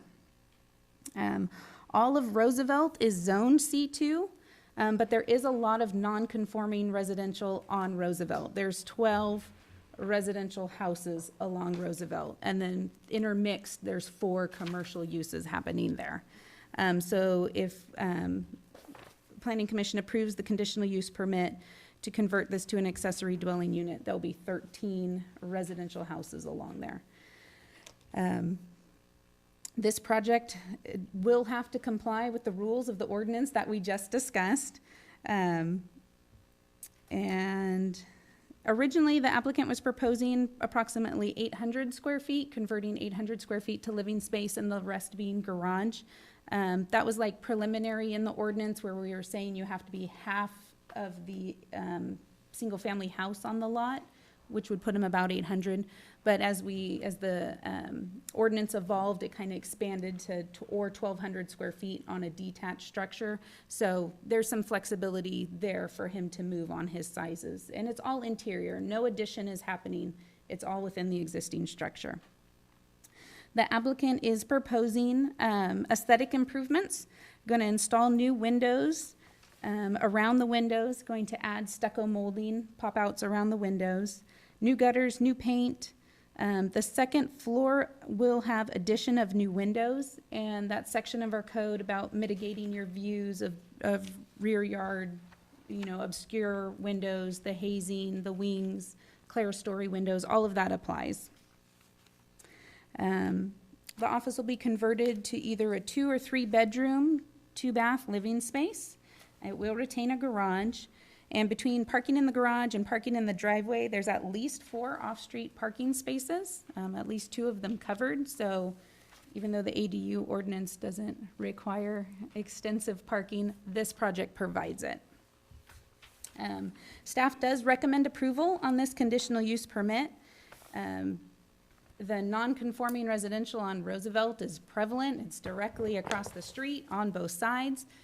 If the applicant was to use this as a commercial space, which he was certainly allowed to do, it's commercial zone and it's an office workshop, it's just not very fitting because of all the residential around it. So converting it to residential fits with the surrounding neighborhood, even though it's non-conforming. The building's currently vacant, so it could be better utilized as a residence than just a vacant building. We don't see the status of Roosevelt Street changing anytime soon from predominantly residential over to commercial. And the applicant is looking to make aesthetic improvements to the building, which will help the street look better. And then also we like the merging of the properties. We don't like when we have these outstanding buildings crossing lines, and so we really appreciate the willingness to merge the parcels. We did our standard public outreach. We published a notice in the Escalon Times. We sent that public hearing notice to every owner and occupant within 300 feet of the project site, and we didn't hear anything back as a result of those notices. We did send the project packet out to 17 of our local agencies and departments to get comments and feedback, which the majority had no comments. If anybody did, we incorporated them into the staff report or the conditions of approval. We recommend that you open the public hearing, take any public testimony, close the public hearing. You have to make the findings for use permits, find the project CEQA Class 1 exempt, and then we recommend approval of the conditional use permit with the attached conditions of approval, or as you see fit to modify. And the conditions of approval are pretty much just our standard conditions of approval. There are some number 9, sidewalk, there's some broken panels of sidewalk, like in front of the garage, that would need to be replaced. And we're requiring the lot merger. And we talked about the second-story windows. They will have to comply with that section of the ordinance that mitigates the neighbor's rear yard. And the rest are pretty standard. So staff is available for any questions that you have. As I said, the applicant is in the audience if you have any questions for them. Okay, this time we're gonna start at this end. Thank you. Commissioner Willis. In Exhibit A, scope of project, it says, fire sprinklers to be installed in dwelling. Is that the applicant's idea, or is it the city's? It's both. The applicant said that they're gonna do it. I checked with the building official. He has to do it. And it's both sides? Not the No. main dwelling, Not the just main- the just in ADU. the- Yep. Because it's converting from garage. Yeah, but the garage side and the residential side. I'm not sure if fire sprinklers happen in the garage. I think they do. And what's the firewall between the two? How many minutes? Whatever the building coder requires. Okay. I'm not sure. These 2 hours. 2 hours? Hours, yeah.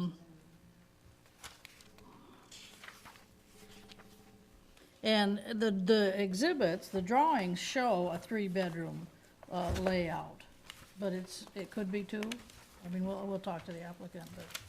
Yeah, I think when we were going like 800 square feet, it was probably gonna be a 2-bedroom, but if we go larger, like the 1,200, then it was proposed to be a 3. He has flexibility on the inside.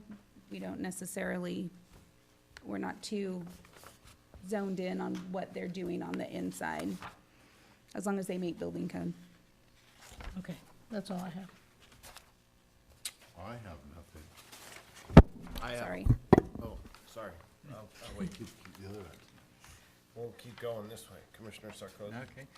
So my only comment would be, we talked about having the requirements on the back windows. That backs up to the shopping center. Are those requirements still needed? Any window that would have a view, because there are neighbors on both sides, so any window that has a view of the neighbor's backyard would have to be mitigated. If they're putting a window in a spot that can't see over to the neighbor's yard, then it doesn't apply. Okay. Mhm.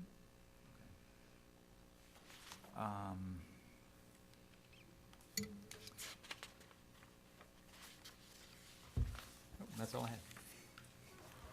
Commissioner Danziger. Is this a lot merger, or is this 2 separate units?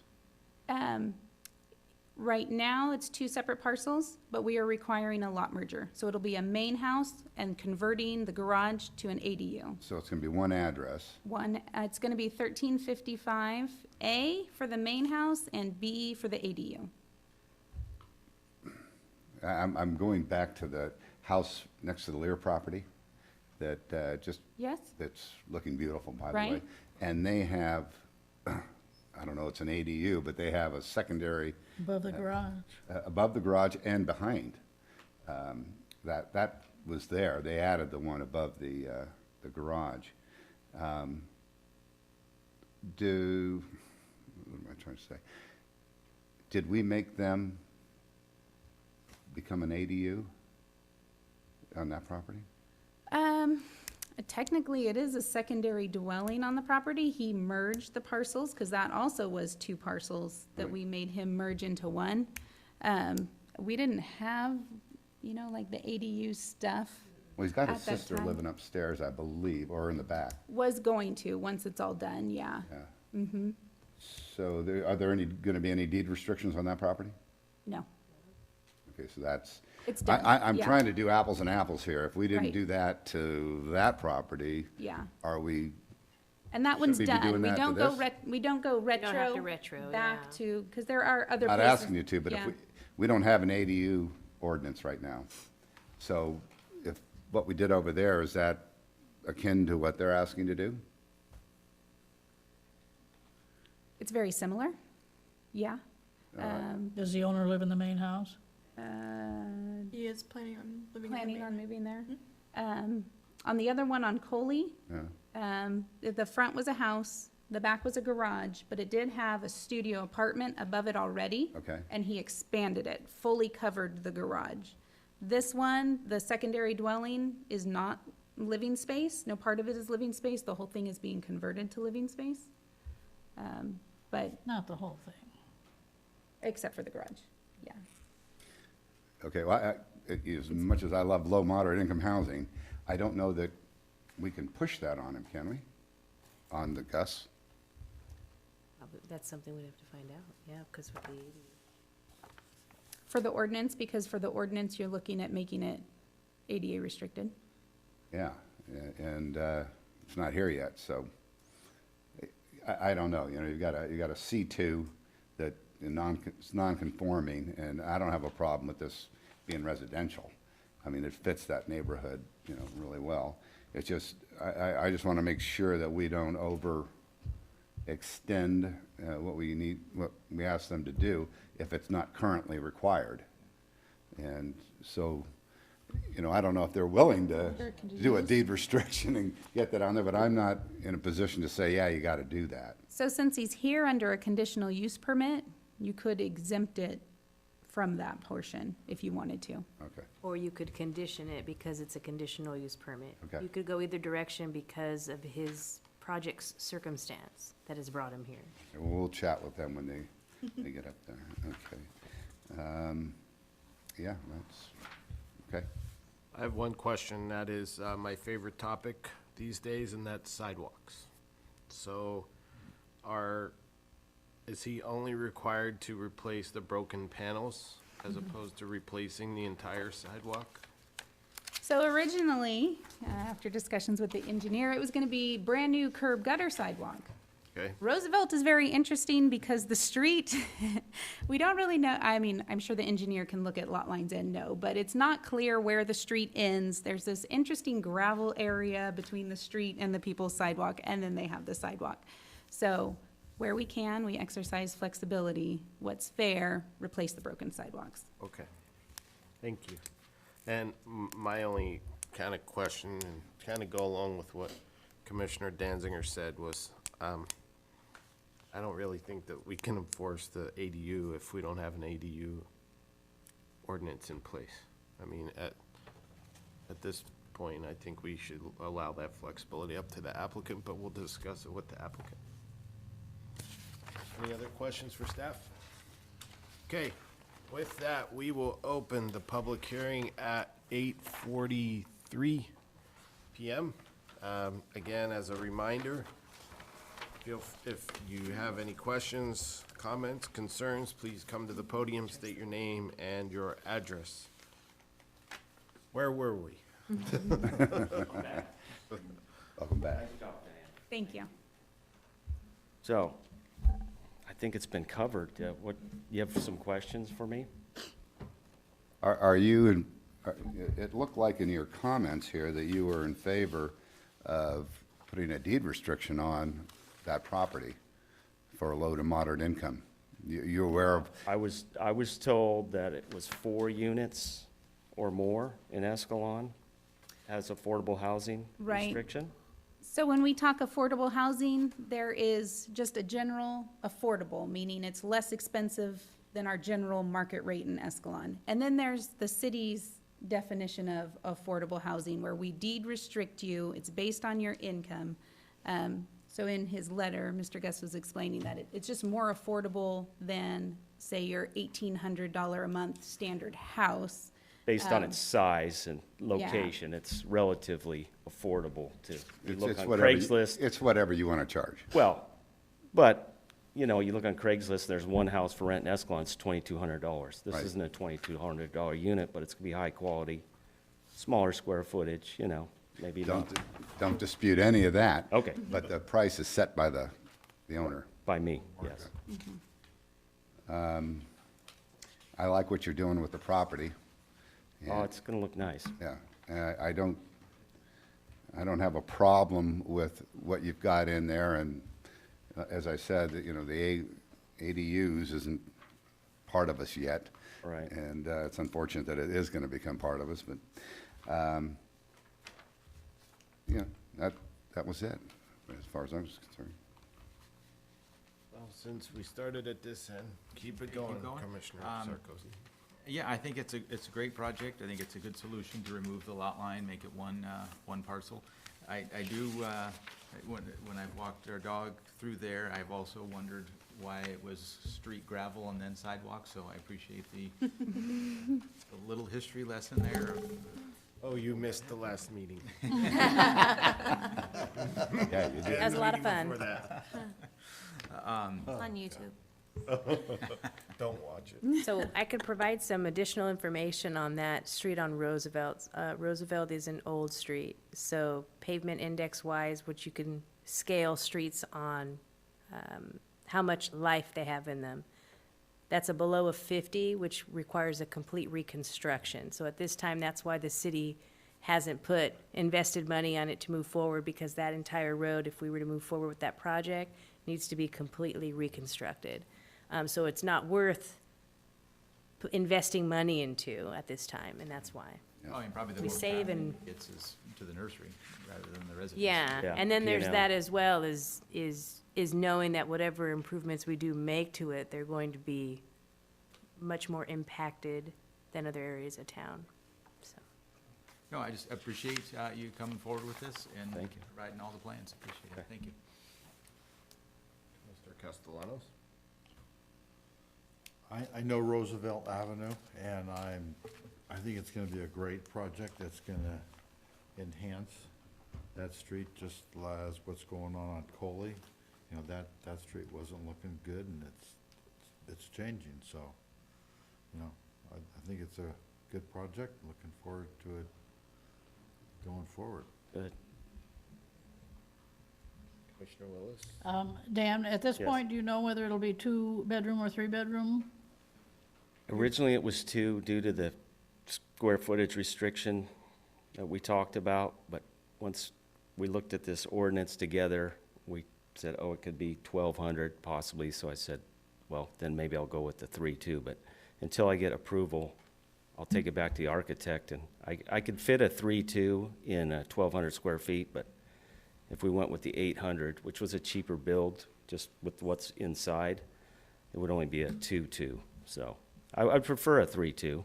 And what about a back door? Do I see a back door out of the kitchen? Oh, there'll be a back door, probably a Okay. slider and a man door, possibly out of the kitchen. And you're choosing to put sprinklers in because, Oh, that's code. I just put that in there, that it's gonna be, the latest code, high quality. But I believe that has to be, I don't have a choice. It needs fire sprinklers, Residential. which is it's a good thing, It's it does look- expensive, but, It does look like it'll be a aesthetically pleasing and a nice Yeah, addition to the it's- street there. it's gonna be a nice unit. Okay, that's it.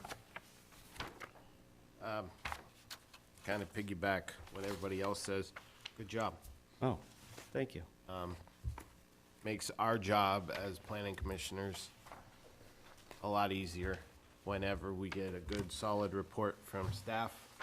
We can look at the plans, we know exactly what's happening, and makes our job simple. So it's very obvious, you know what you're doing to improve our city, and we appreciate your efforts. No, thank you. Happy to do it. Okay, All right. any other questions for the applicant? Okay, so we have 2 other ladies in the audience. If you feel like commenting on this project, please feel free. One comment, not on our project, but on the deed restriction, Can you come to the podium, please? on the deed restriction for owner occupied, owner occupying the AC, why can't you impose a fine like the city of Oakland, Castro Valley does it? If the owners aren't taking care of their property, you impose a fine, not just on the ACUs, but the, or ADUs, but on anyone's home, rental home. Can you do that? We Or can. do you do We do. that? Yeah, that's under part of code it. enforcement, nuisance abatement. Yeah. Because I'll tell you, if you come look at my house, which is nice, but our rentals are flawless. My husband is a freak. He takes care of everything, and he drives around and makes sure everything's up to code and everyone's taking care of the property. He's a little crazy, so. You came to the podium to tell us that. That's on the record. I didn't know if there was a fine for, because there are some properties that need to be cleaned up a little bit, but, And, ma'am, yes. you didn't state your name. Oh, Lori Gust, 17597 Beeler Road in Escalon. Okay, in your previous comment, I remind you as a taxpayer in the county, you have a right to file a complaint to code enforcement that will be investigated by the city. So you have that right for properties that need to be cleaned up. You have that right. Oh, It's on our website. Anywhere. I didn't know that. Any city. Okay, thank you. Ma'am? Come on, you sat here this long. She actually has an item under staff communication. Okay. No peer pressure, okay? I could make a comment about the, when you complain about code violations and nothing being done about it, that's Okay. All right, with that, we will close the public hearing at 8:52. Any comments, questions, concerns for staff? All right, well, no one else is speaking up, so I'm going to speak up. And I think we've kind of touched on it briefly. I would recommend that we approve this project, but we remove the ADU requirement because we currently don't have an ADU ordinance in place. That's my opinion.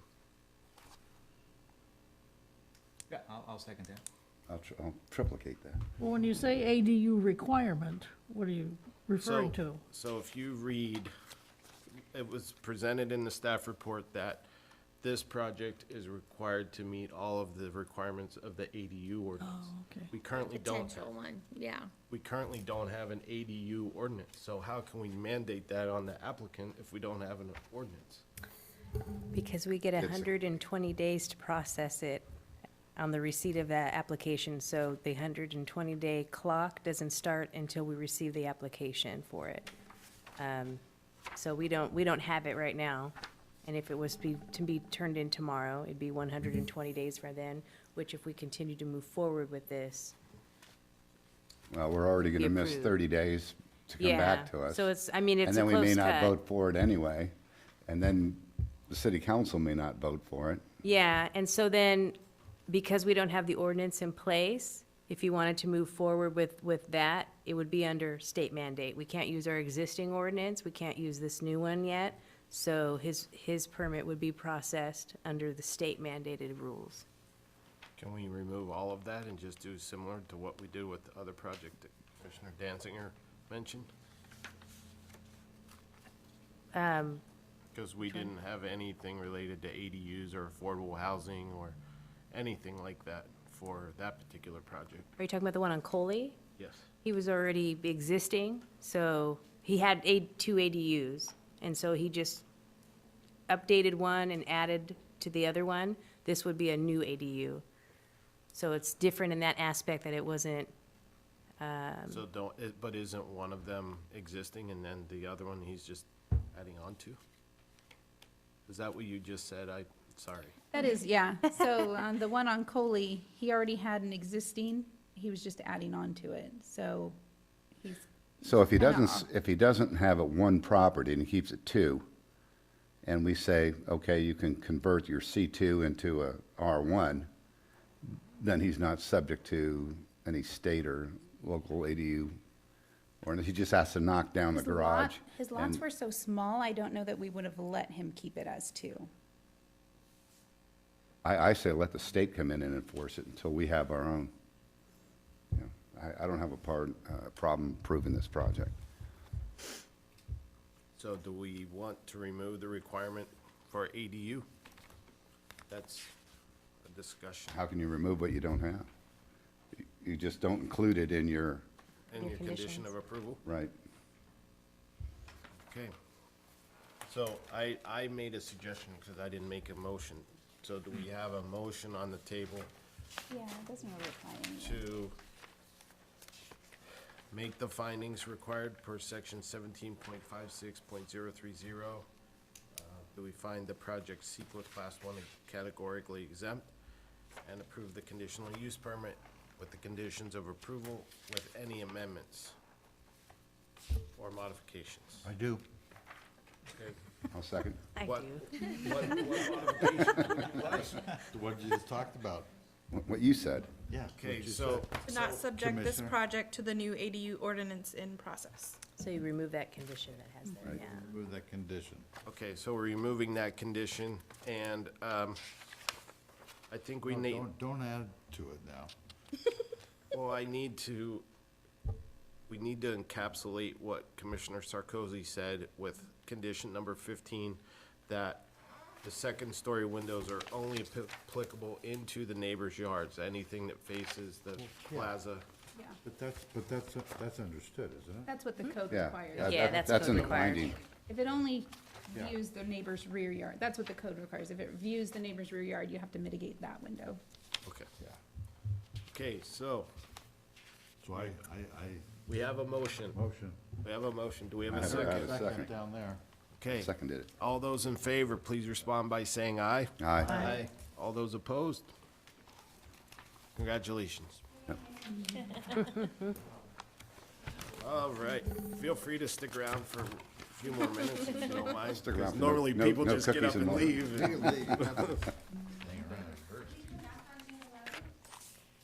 No, you don't need to. No, You're more than welcome Welcome to. Yeah, you're welcome. we like an audience. You- How many Right. people are watching us right now? No. Matters presented from the audience. At this time, the public may address the planning commission on any non-agendized item that is within the authority of the commission. The speaker is limited to a maximum of 5 minutes. Unused time may not be yielded to another speaker. The determination of whether an item is within the authority of the commission is a discretionary decision made by the commission chair. So, as a reminder, if you come to the podium, please state your name and your address for the record. This is your time, ma'am. Well, it's actually partially staff, partially, this is Stacy Coleman. She has Coleman Trucking. If you're familiar with the lumberyard lot, over off of First Street along Main, that area, the big red building. Back in 2014, their company, was, allowed by the city to, have the use of temporary storage for the steel beams as a temporary incidental use to the lumberyard business. Recently, over the last few months, it's come to the attention, and we've been contacted by both the property owner and the Colemans regarding a change in ownership. We had originally Of advised. Coleman or the lumberyard? Of the lumberyard, excuse me. So we do have it in process to be purchased by a new property owner. When we, as the city, allowed, currently outdoor storage is not allowed in the C2, that area is all zoned community commercial. We allowed it as a temporary incidental use to the Escalon lumberyard and stipulated that at the transfer of ownership, that use would have to go away, meaning that they would have to remove all their storage, and clear out that lot and keep it vacant. If with the closing of Escalon Lumber, or that business are no longer operating. So the Colemans have contacted us. They are interested in trying to continue to use that use in that area. The process for which would need to be done would not only be a zoning amendment to our current municipal code to allow for that use, or at least allow it to require a conditional use permit, so that it would come before planning commission where we could set specific conditions to maintain the property, keep it clear for debris, maybe perhaps put some improvements into it, such as screening, fencing, graveling the lot, that type of thing. So that's come up. Because it's such a process, and our processes cost money, the applicant or potential applicant has asked that we ask both the planning commission and the city council whether it would be something that they would even be open to for the process. Because of course, for a zoning amendment, I believe it's $6,400, and then with environmental, it's a $6,700 process for the zoning amendment to be done, and because we'd be making that amendment specifically for them to be able to have that use, they would have to pay for that. And then on top of that, afterwards, the process would be a conditional use permit, which the permit with environmental costs comes out to $1,050.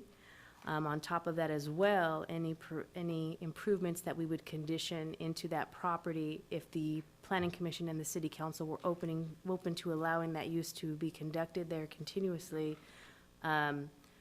would open them up to having to pay for those type of improvements. So we wanted to bring it before the planning commission for discussion. At staff level here, that type of use isn't permitted. We see that as our downtown area. We see it as an area that is supposed to have commercial businesses, active storefronts. That property is unique in the aspect that it's a separate property owner. They're currently leasing it from the lumberyard, the Marvin Schmidt, the soon-to-be previous owner of it.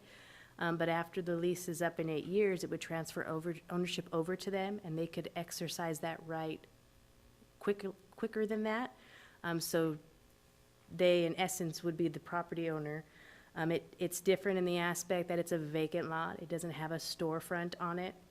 If a storefront was required and put there, then of course, we would condition it to have the fully blown improvements where you'd have paved surfaces, parking, that type of thing, because it would be a business operating out of there. So your business has to be accessible to the public, ADA-wise, and it's in our downtown.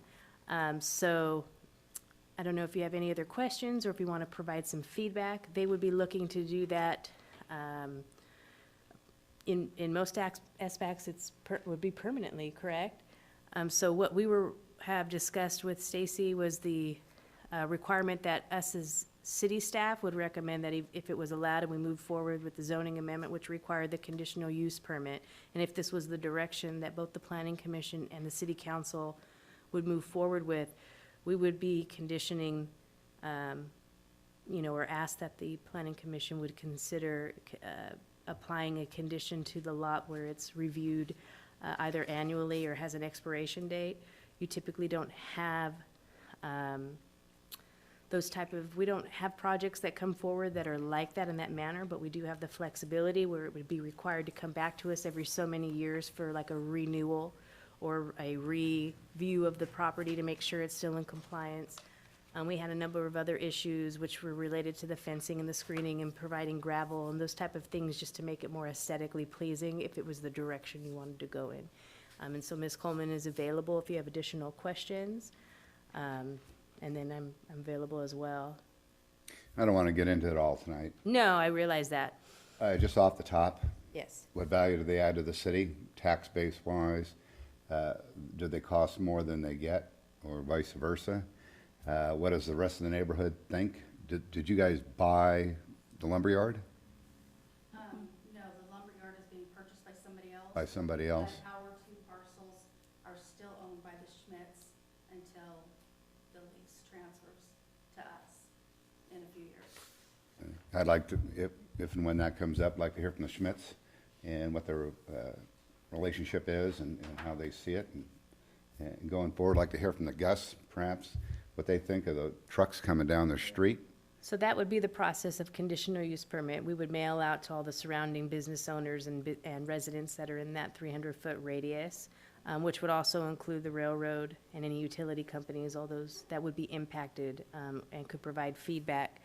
The new owner, because it's in escrow right now, so I believe it's going to close. It should be closing anytime soon. Not our parcels. Yeah, no, not your parcels, but for the lumberyard, so it would be a new property owner coming in. So that is the person that will most likely be the owner if we moved forward on this conditional use permit wise. So they would be the one that would be Of the coming forward. lumberyard. And Of the lumberyard. He'd be the subject of the conditional use permit. I'm lost. No, oh, yeah, So no, you're technically- right. Marvin Schmidt would still be the Hold on. owner of their parcels. I keep Right. forgetting that, yes. Schmidts are selling the lumberyard. Mm-hmm.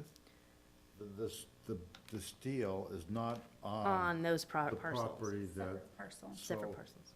So I'm confused. Marvin Schmidt is the current owner of those Let two him finish. parcels, Yeah, yeah. But you got this property here that's sold, and their stuff is on this property Oh, yikes. here. What changed here that this sold? I'm trying They're to, 4 separate parcels. Well, I He understand. owns all 4 So- and just sold the but 2. I'm trying to get the okay. nexus of, So the reason that steel was being allowed to store on there was an incidental use of the lumberyard's function. So that lumberyard function is being taken away. There is actually a lot line adjustment being made to one of their parcels to incorporate it. I understand that. So the temporary use was stated that if it sold, that use would go away. So, or the incidental use of it. If lumberyard property sells, then that use is terminated. So that's why they're looking at moving forward on something more permanent. Now, I know Marv has got some of his antiques and whatnot in those outbuildings, and I don't know if he's gonna keep them there with a new owner, but, and I can't picture the exact ratio of the steel beams to the buildings, but could they be housed in one of the outbuildings there? The outbuildings are being sold. Yeah, but the new owner, he could have them in that, is he gonna need all that space? I think he has Sounds like other it. plans for the property. Yeah. So I have a quick question. Do they need to really go through the whole rezoning?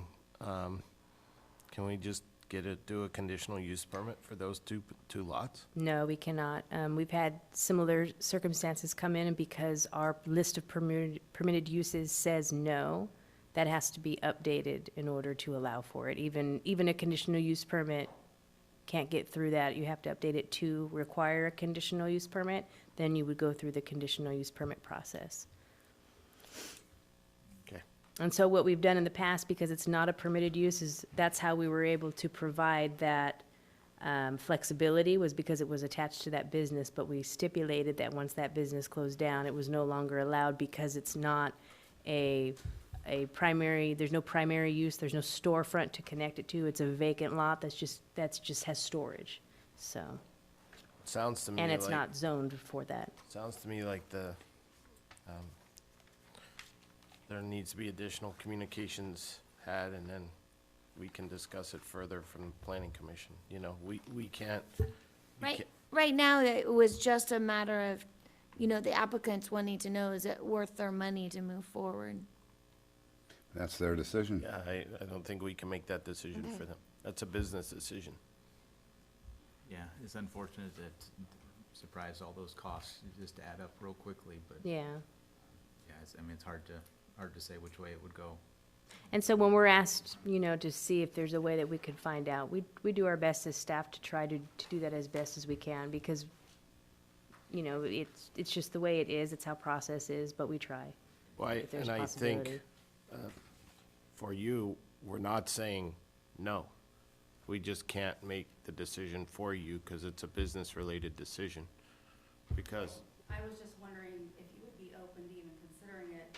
It keeps getting referred to as storage, and it's not, it's transitional for jobs, so we wouldn't always have material there.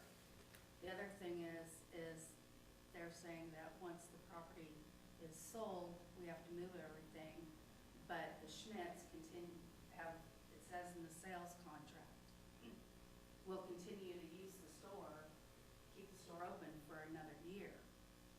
So if they're allowed to store building materials, construction supplies, and such, we should be able to as well. Everybody should be held to the same standard. You don't own the lumberyard. Pardon me? So you don't own the lumberyard. Their storage is incidental to their business. You have a separate But they're business. not gonna own it anymore. I would suggest that you deal with staff and decide on your business decision. What- And if you want to make a presentation, staff will bring it to the commission.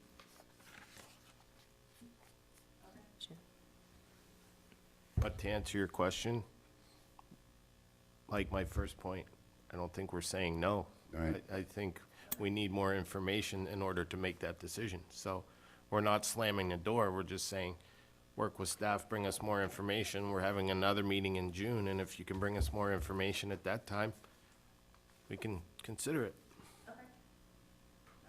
We owe that to you as the planning commission. Appreciate that. Okay, any other matters from the audience? All right. Staff communications. Would you like to go first? Do you have anything? Okay. So we are moving forward with the housing element update. We have been in constant communication with our consultant, and originally we had advised how much the contract was, and we have gone through the scope of services, detailed it specifically to our needs, and we're able to get the pricing down about $17,000. So, 217? down 17,000. 17 So it's gonna sounds be, right. it's gonna be about 49 instead of the almost 68, I believe it was. Do they have to cost out, you know, when Tammy goes out and gets a bid for like Pace, you got their whole staff and how many hours that they're gonna? They put- do, Do they yeah. put all that in there? Yeah, they put it all together in the scope of services, the timeline, the tasks that they'll be completing, the hourly rate of whichever position they have there that would be doing it. So it's all out there. So this is not only in the housing element update, it's also the required updates that we need to make to certain elements in the general plan. So because of the changes that need to be made, it's going to almost be like a streamlined general plan element to the specific elements to go into those elements and update them as well. So the housing element is just one of the elements. I believe she's gonna have to open up 3 or 4 other ones to make updates, and then while you're in them, you try to address things that you can, within reason. There's a certain threshold that you're allowed to update them before you have to do more extensive environmental items, and so they're familiar with what is considered, oh, that's way too much of an update, now you have to go through this whole big 45-day CEQA and NEPA process. She's keeping it within that threshold to where we can go in, update them accordingly, and stay within the standard that we're not over-updating without proper clearance. Is that 49,000 as a not to exceed, or that's? the Not to co- exceed. Okay. Yeah, total amount. When was the last time the housing element got updated? It seemed like we just 2,000, did. we did, 4 years ago. we did, 3. Yeah. We're on a Just took 4-year us a long cycle. time to get it done. Yeah. Swear to God, I, It's a process, and we fell into a 4-year cycle, so at one time, they had a deadline that you had to meet, and if you met that deadline, you were put into the 8-year cycle.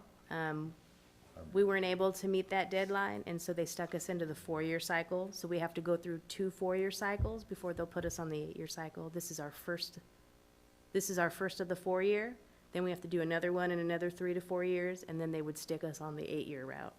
Well, hopefully, in 4 more years from now, we can show all the affordable housing. we have. Yeah. Yeah. That'd be good. and then they'll change the law. Yeah. Or create something new, and even more. Anything else, staff? We have received the application from Windward Pacific regarding a rezone, so that will be coming to the commission next month. For those of you that are familiar with it, we did present this item generally to the planning, or to the city council to see if they would even, same thing kind of with the Colemans, would you even be open to it, because it would cost them about $15,000 to move forward with the rezone. So the property over here located on Countrywood and McHenry, located behind the Dollar General and the O'Reilly's area, that is currently zoned commercial property. At one point, they were looking at multifamily housing to put in there, but the number of multifamily units and the pricing that they wanted to have it at, it wasn't feasible for them. They wanted a higher number of units that would require them to go up higher in stories, and just wasn't penciling out for them. So instead, and we do not see it being developed commercially anytime soon, they are proposing to subdivide those parcels into 3 separate parcels, so you'd have all 3 houses facing Countrywood Lane, 2 of them along the meeting setback requirements along the sidewalk, so you'd have 2 driveways coming off Countrywood, and then you'd have an extended driveway where there would be a flag lot or with a corridor that would bring you into the 3rd lot that would be tucked behind those 2 houses. That is allowed with certain restriction in our municipal code, a 25-foot-long driveway, required lot sizing. All of these lots are gonna be at least 10,000 square feet, so they'll be nice-sized lots. They're gonna be bigger than a lot of the ones in Westwood. However, the back lot is gonna be a little different in the aspect that because it's tucked behind there with existing residential along the east wall, commercial along the back wall, or P&L along the back wall, and then commercial along the west wall. Because it was commercial against residential, they're gonna have 8-foot masonry wall, 8-foot masonry wall, 8-foot masonry wall. And so that was a little kind of alarming to us, but the lot is very large, and so when you look at, they're gonna have at least the 20-foot setback rear, at least the 5-yard setback on each side, and the front yard is going to be pretty large. They do plan on also putting a gate on that driveway as well, to be included with the house, so it will be privatized because it will only be their driveway. So we're looking forward to getting that processed, and that should be coming next month, so. So all 3 driveways would be on Country, Facing Countrywood Drive, yeah. it's right where the model trailer is. Yes, yeah, that area, yes. And then also, we are proposing updates to our massage ordinance that will be going to city council on Monday night. The ordinance updates or amendments that we are proposing propose not only the CMTC certification, which is a certification that California, a voluntary program that California uses to certify people in massage. We're also opening it up to the national certification because we have had people who practice massage that are either not CMTC licensed or going to schools that aren't CMTC licensed. So if those schools are licensed through the national board, we are proposing opening that up to national certification. We are updating the code as well, or proposing to council to allow for, is it on-call and Out-call. out-call service and on-site massage? Yeah. Where a massage company or business would be able to go into employers or other businesses and provide massage services to like groups of people and such.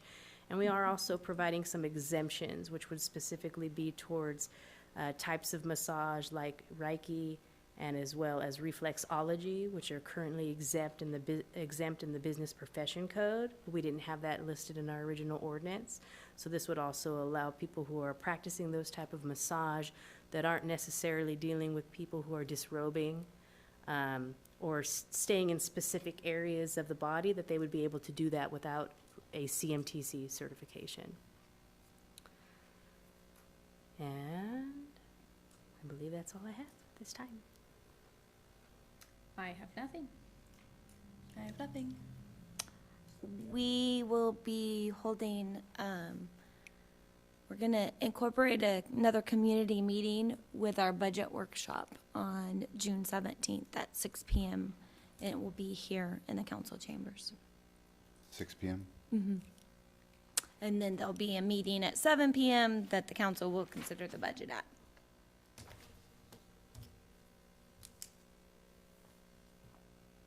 And that's all I got. That be online before that? The budget? Yeah. Yeah, well, of course, that's always my goal, so, but it will need to be, available at a minimum of the Thursday prior to that.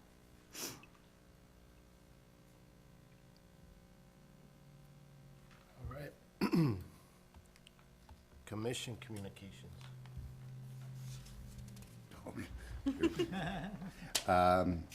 Lear property. They put up a screen. They got- Getting close. He's moving. It's all behind the scenes. He's moving. Plans got approved from CSG for the Building A, the old police department, so his construction plans are approved, his site plans are approved. We in the building department are working on putting his permit together for the police department building. Still waiting for a couple of fees from San Joaquin County, because we collect county fees and then pass it on to them through our building permits. So they're calculating what fees they want to charge them, and then they'll give it to me. Dominic said that they were approved for the sidewalk and undergrounding Civil a month improvements. plus ago. Yeah. Nothing, you know? Does he pick them up? No. Yeah, I mean, I drive by it every day or every other day, and it's like, you know, kind of interesting that they got this property there. Are they really gonna, you know, get moving on it when they get all their permits? Kind of confusing. The newsletter, saying that hitched or unhitched, vehicles, and I'm specifically talking about RVs, can be located for 72 hours for unloading and washing and this kind of thing. The second paragraph, or excuse me, the last sentence there says RVs over 20 feet are not allowed to be parked in the street Monday through Friday. And that doesn't follow. And I go back to the section, in 10.2.040 is a 72-hour limit and use of streets, vehicles, vessels, and trailers, which is the first part.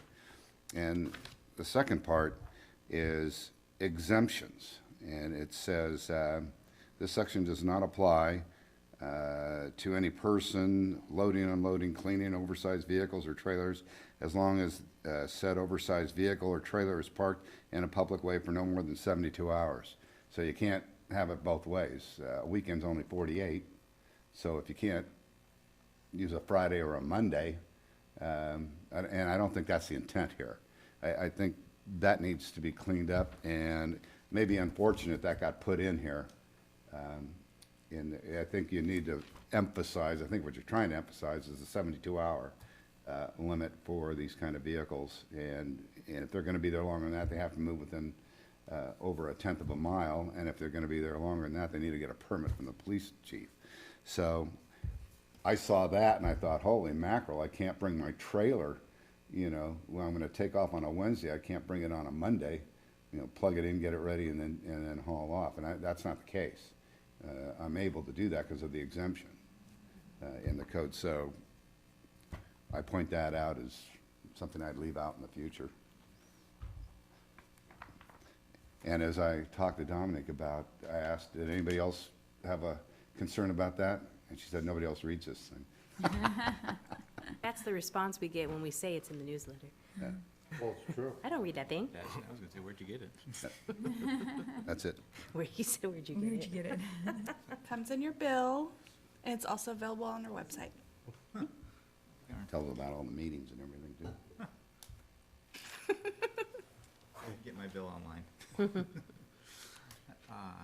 Anything for me, well, it's been a while, so I'm sorry for the missed last couple meetings, but stuff to do.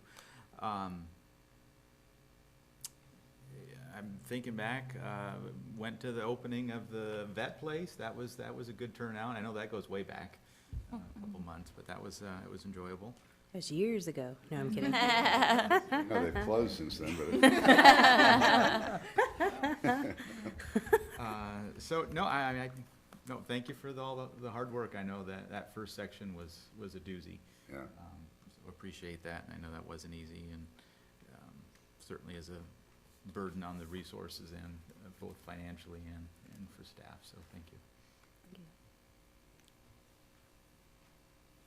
Commissioner Castellanos? I don't know if it's my imagination, but, or maybe I'm more aware of it, but I am hearing, it seems like more frequent, very low flying, really large airplanes. Some of them flying right over my house. So do you go on the website and follow Well, I have- instructions? I have- Actually, they recently, the FAA now has an email and a call-in number, I think it is. And Councilmember Owls informed me that they took down the complaint on the Stockton website, and now it just, or the complaint form, and now it just indicates to call or to notify FAA of them. Councilmember Alves did organize a conference call with Amazon, trying to talk to them about their planes and not so low. They came back and said that on certain weather conditions, the approach to Stockton is over Escalon, and they can't do anything about that. So when it's sunny and blue out, they have to fly over us. Little private planes, you know, but yeah, some big jets coming over.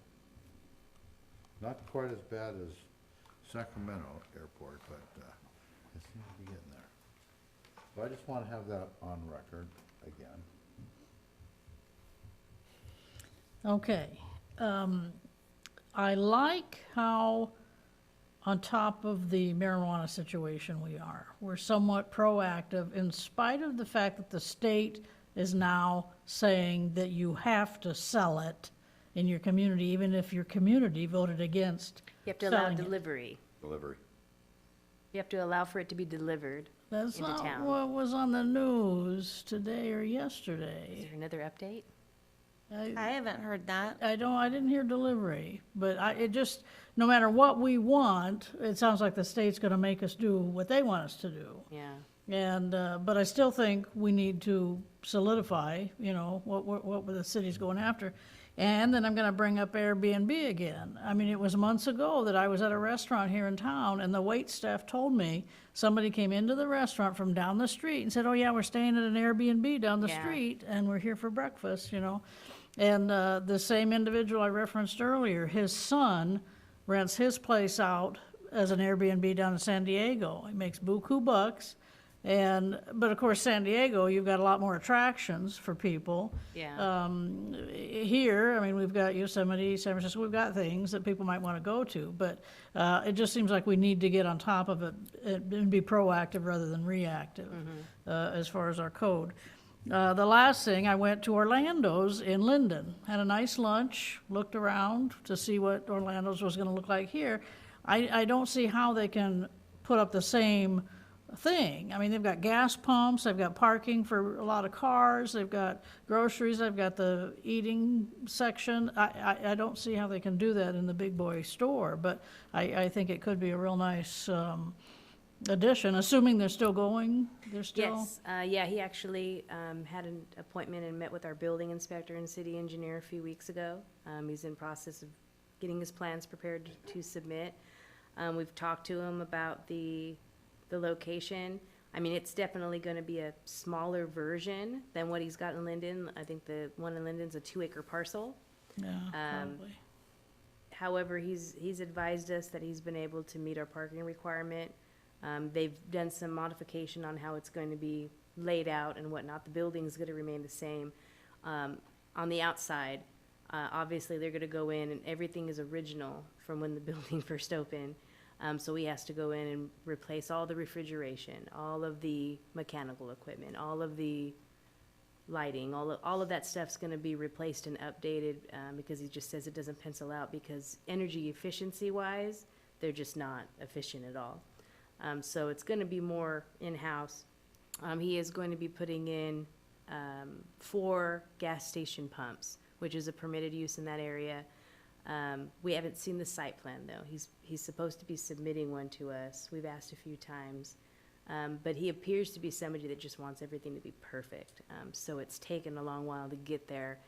And the toys have been very accommodating to him. They've let us know on numerous occasions. They've got a list a mile long of other people that want that property. But they go through, every avenue, every which way they can with people in the order their offers were received. And this person's the #1 person, and they've been working with them since August of last year. Plus, they So- still want it to be a store, too. And they want it to be a store, Well, so I they have was- specific stipulations that whoever Yeah. purchases it is Well, I gonna was have told that Mr. Toy wanted them to keep the butcher shop, but I didn't see any evidence of a butcher shop in the Linden store, so. I haven't heard anything about a butcher shop, but they are gonna be doing sandwiches and stuff, Yeah. so maybe they would be incorporating that. Yeah, it hasn't gotten that far with us, so, Interesting that they'd put 4 pumps. yeah, Where? right up, from what it sounds like, it's gonna be right up in the front. So they're gonna be Again, in my old life, I was a hazard material inspector. We did installations and what have you. All the tankers make right-hand turns. That's how they're set up. So they either come in on Elizabeth or they're coming in on 120. And if they're up front, they're going to take over the front of the. I'm just curious as how that's. Yeah, I mean, and that'll be definitely looked at. So because they're doing the gas station as well, they have to get county approval as well. So county and S are gonna It's be what both. stopped Napa. You know, they were going to put in a couple of pumps on that corner. It's just, I told them, I don't see how that's going to work, and it just, Yeah. it won't. You can't. You have to have at least 4 to make any money out there, and it's usually a family business if you're going to do that because the fluctuation in gas and the volume. But that's a big tanker taking up a lot of parking spaces. Yeah. So we're just waiting to see. That's all. So, I have 2 things. One is, I was approached by a constituent who, does woodworking as a hobby. And so he, over the past couple years, he had a little stand at Park Feet. And he was made aware by city staff that he needed to pull a home-based business permit. So he started that process, and then it ballooned into providing EPA permits, and he does this out of his garage. And so the process went from something very small to now it's no longer a hobby, and it just, he said it kind of, he lost faith in the city being the small town feel. Is there any way that somebody can help him, or can you direct me to him, or can you help me help him? So I do business license, and I know who you're talking about. Okay. And yes, this has been going on for quite a while, since Park Feet last year. We've tried to be as flexible as we can. We have some clear rules on home occupations. They're not allowed in garages. Okay. You cannot cut, saw, grind. Technically, that business should not have even been considered. It should have been an automatic no, simply because residential neighborhoods, we like to keep residential. Okay. You know, if you were the neighbor and maybe it's a hobby and you do one a week in the beginning, but you get really popular, you're gonna start doing events, you have to get signs made. Right. You know, if you and your kids are in your yard playing and you have to listen to the person next door sanding and grinding, Right. you know, that takes away the residential feel. So there are clear businesses that are allowed in residential home occupations, home offices, direct sales, if you're an Avon representative, Tupperware, something like that. If you make flower arrangements or wreaths or crochet blankets, there's things that you can do in your home that none of the neighbors can tell, doesn't affect anybody.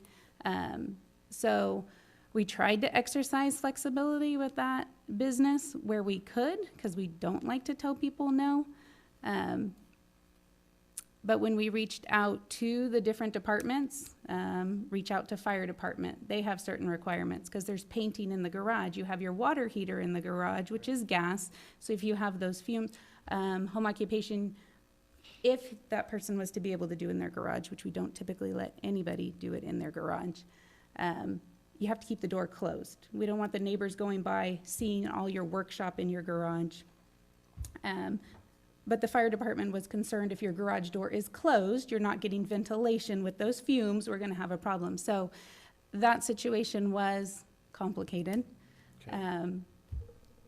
Not EPA, San Joaquin County Health Department, Yep. Or hazmat, air. Air Pollution Control Board. Everybody has a say in how it's handled. There's hazardous materials, there's varnishes and lacquers and things that are being painted. So you're not a commercial business with a grease trap or a filter on your drains. Where are you washing your paintbrushes out? Are they all going down the drain? And it's not at a hobby level, like I'm gonna paint this wood decoration to hang in my house. I'm gonna do this on a commercial level. I'm selling things. I'm doing it daily or weekly. Your concentration becomes much higher. So we did definitely try to be flexible. Covered parking spaces. So we tried to work with them, but there were requirements that they needed to meet, not just for our agency, but for other agencies as well. The other item I have is, my family and I were part of Love Escalon. And I went to a follow-up meeting, I think it was last week or the week after. And one of the comments that was made was, you know, if people are coming in from either going eastbound 120 or going westbound 120, there's nothing that really says, welcome to Escalon, besides the beautiful green Caltrans sign that says Escalon city limits. And so the committee asked me to ask staff to see if when next year's budget is adopted, if a consideration could be made for doesn't have to be big, but just something that says, welcome to Escalon, that the city could procure a sign, and then the various community organizations involved with Love Escalon could landscape it and put flowers and make it beautiful, so that when people are coming into our community, there's like kind of not to the extent of the waterfalls that you see in Riverbank, or going up and down 99 where the big welcome to Fresno or welcome to Visalia sign, but just something that says, welcome to Escalon. Well, first we'd have to secure where we would put those. Because at either ends of the town, we don't have any property to be able to put those in, or like thinking about the two ends of town, there's not like a developed area that you could incorporate it in. If I'm thinking about Brennan and 120, I got an open field, I don't have like a developed curb or anything, it's gonna be in the middle of the field, I'm gonna have to get property owner, permission to do that first. On the other edge of town,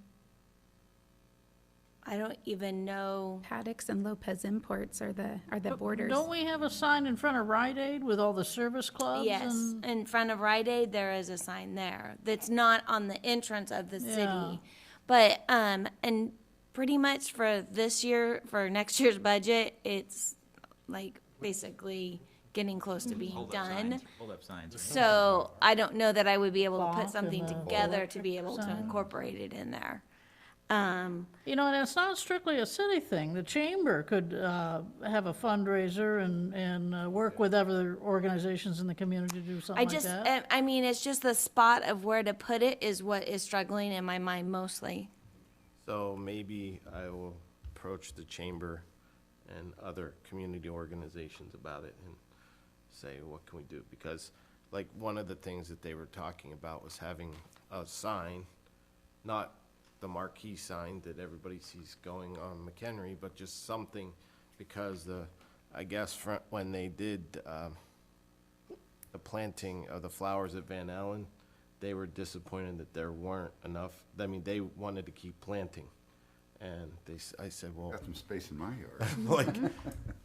and they said that it would be nice to see an accurate representation for people coming into our little town. So, and right at, McHenry and 120, we have our big gateway there, right, with the electronic sign, and then the big, the logo, clock. the clocks there, and. But That's when you hit there's like nothing established that town, says, yeah. welcome to Escalon. It just says Escalon.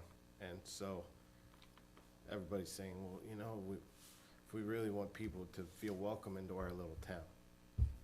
So, and then I don't that- know how many places you put a welcome, but, I mean, And then that started a different discussion on, okay, well, what's the official city logo? Is it this one? Is it the land of so peaches that, and cream? so or- that's a seal, and then the peaches and cream is the logo. Okay. But we're trying to convert over to the seal. Okay, But we haven't had the money to replace signs in the gateway. right. So, having money to replace those and 2 other signs. Well, You know the sign sitting in front of the Heinz Craft there on Olray? The stone, that would be a nice welcome sign. It's not too huge or anything, but as opposed to what Ripon does with the arch across the, yeah, Street. I don't think they want to go that extreme. Just something that can be planted in the ground and that another organization come behind and have flowers. I mean, but if somebody has a location in mind and can secure a location, and they bring that to the council, and the council approves it, you know, that's not a problem. I mean, just right off, you know, the top of my head, my first struggle is Where you gonna where, yeah. and somebody going for their Eagle Scout, that might be somebody to approach too. That, you could take that on. Or the Lions Club. Okay. Any other commission communications? I was just gonna suggest to you, maybe your friend that has that home-based business goes and talks to Mr. Gus. Yeah. Okay. Go talk to Mr. Gus, he's got a C2 building over there. Yeah. Okay. You talk him out of building another residence. All right, with that, we will adjourn the meeting at 9:43. My God. You want these notes?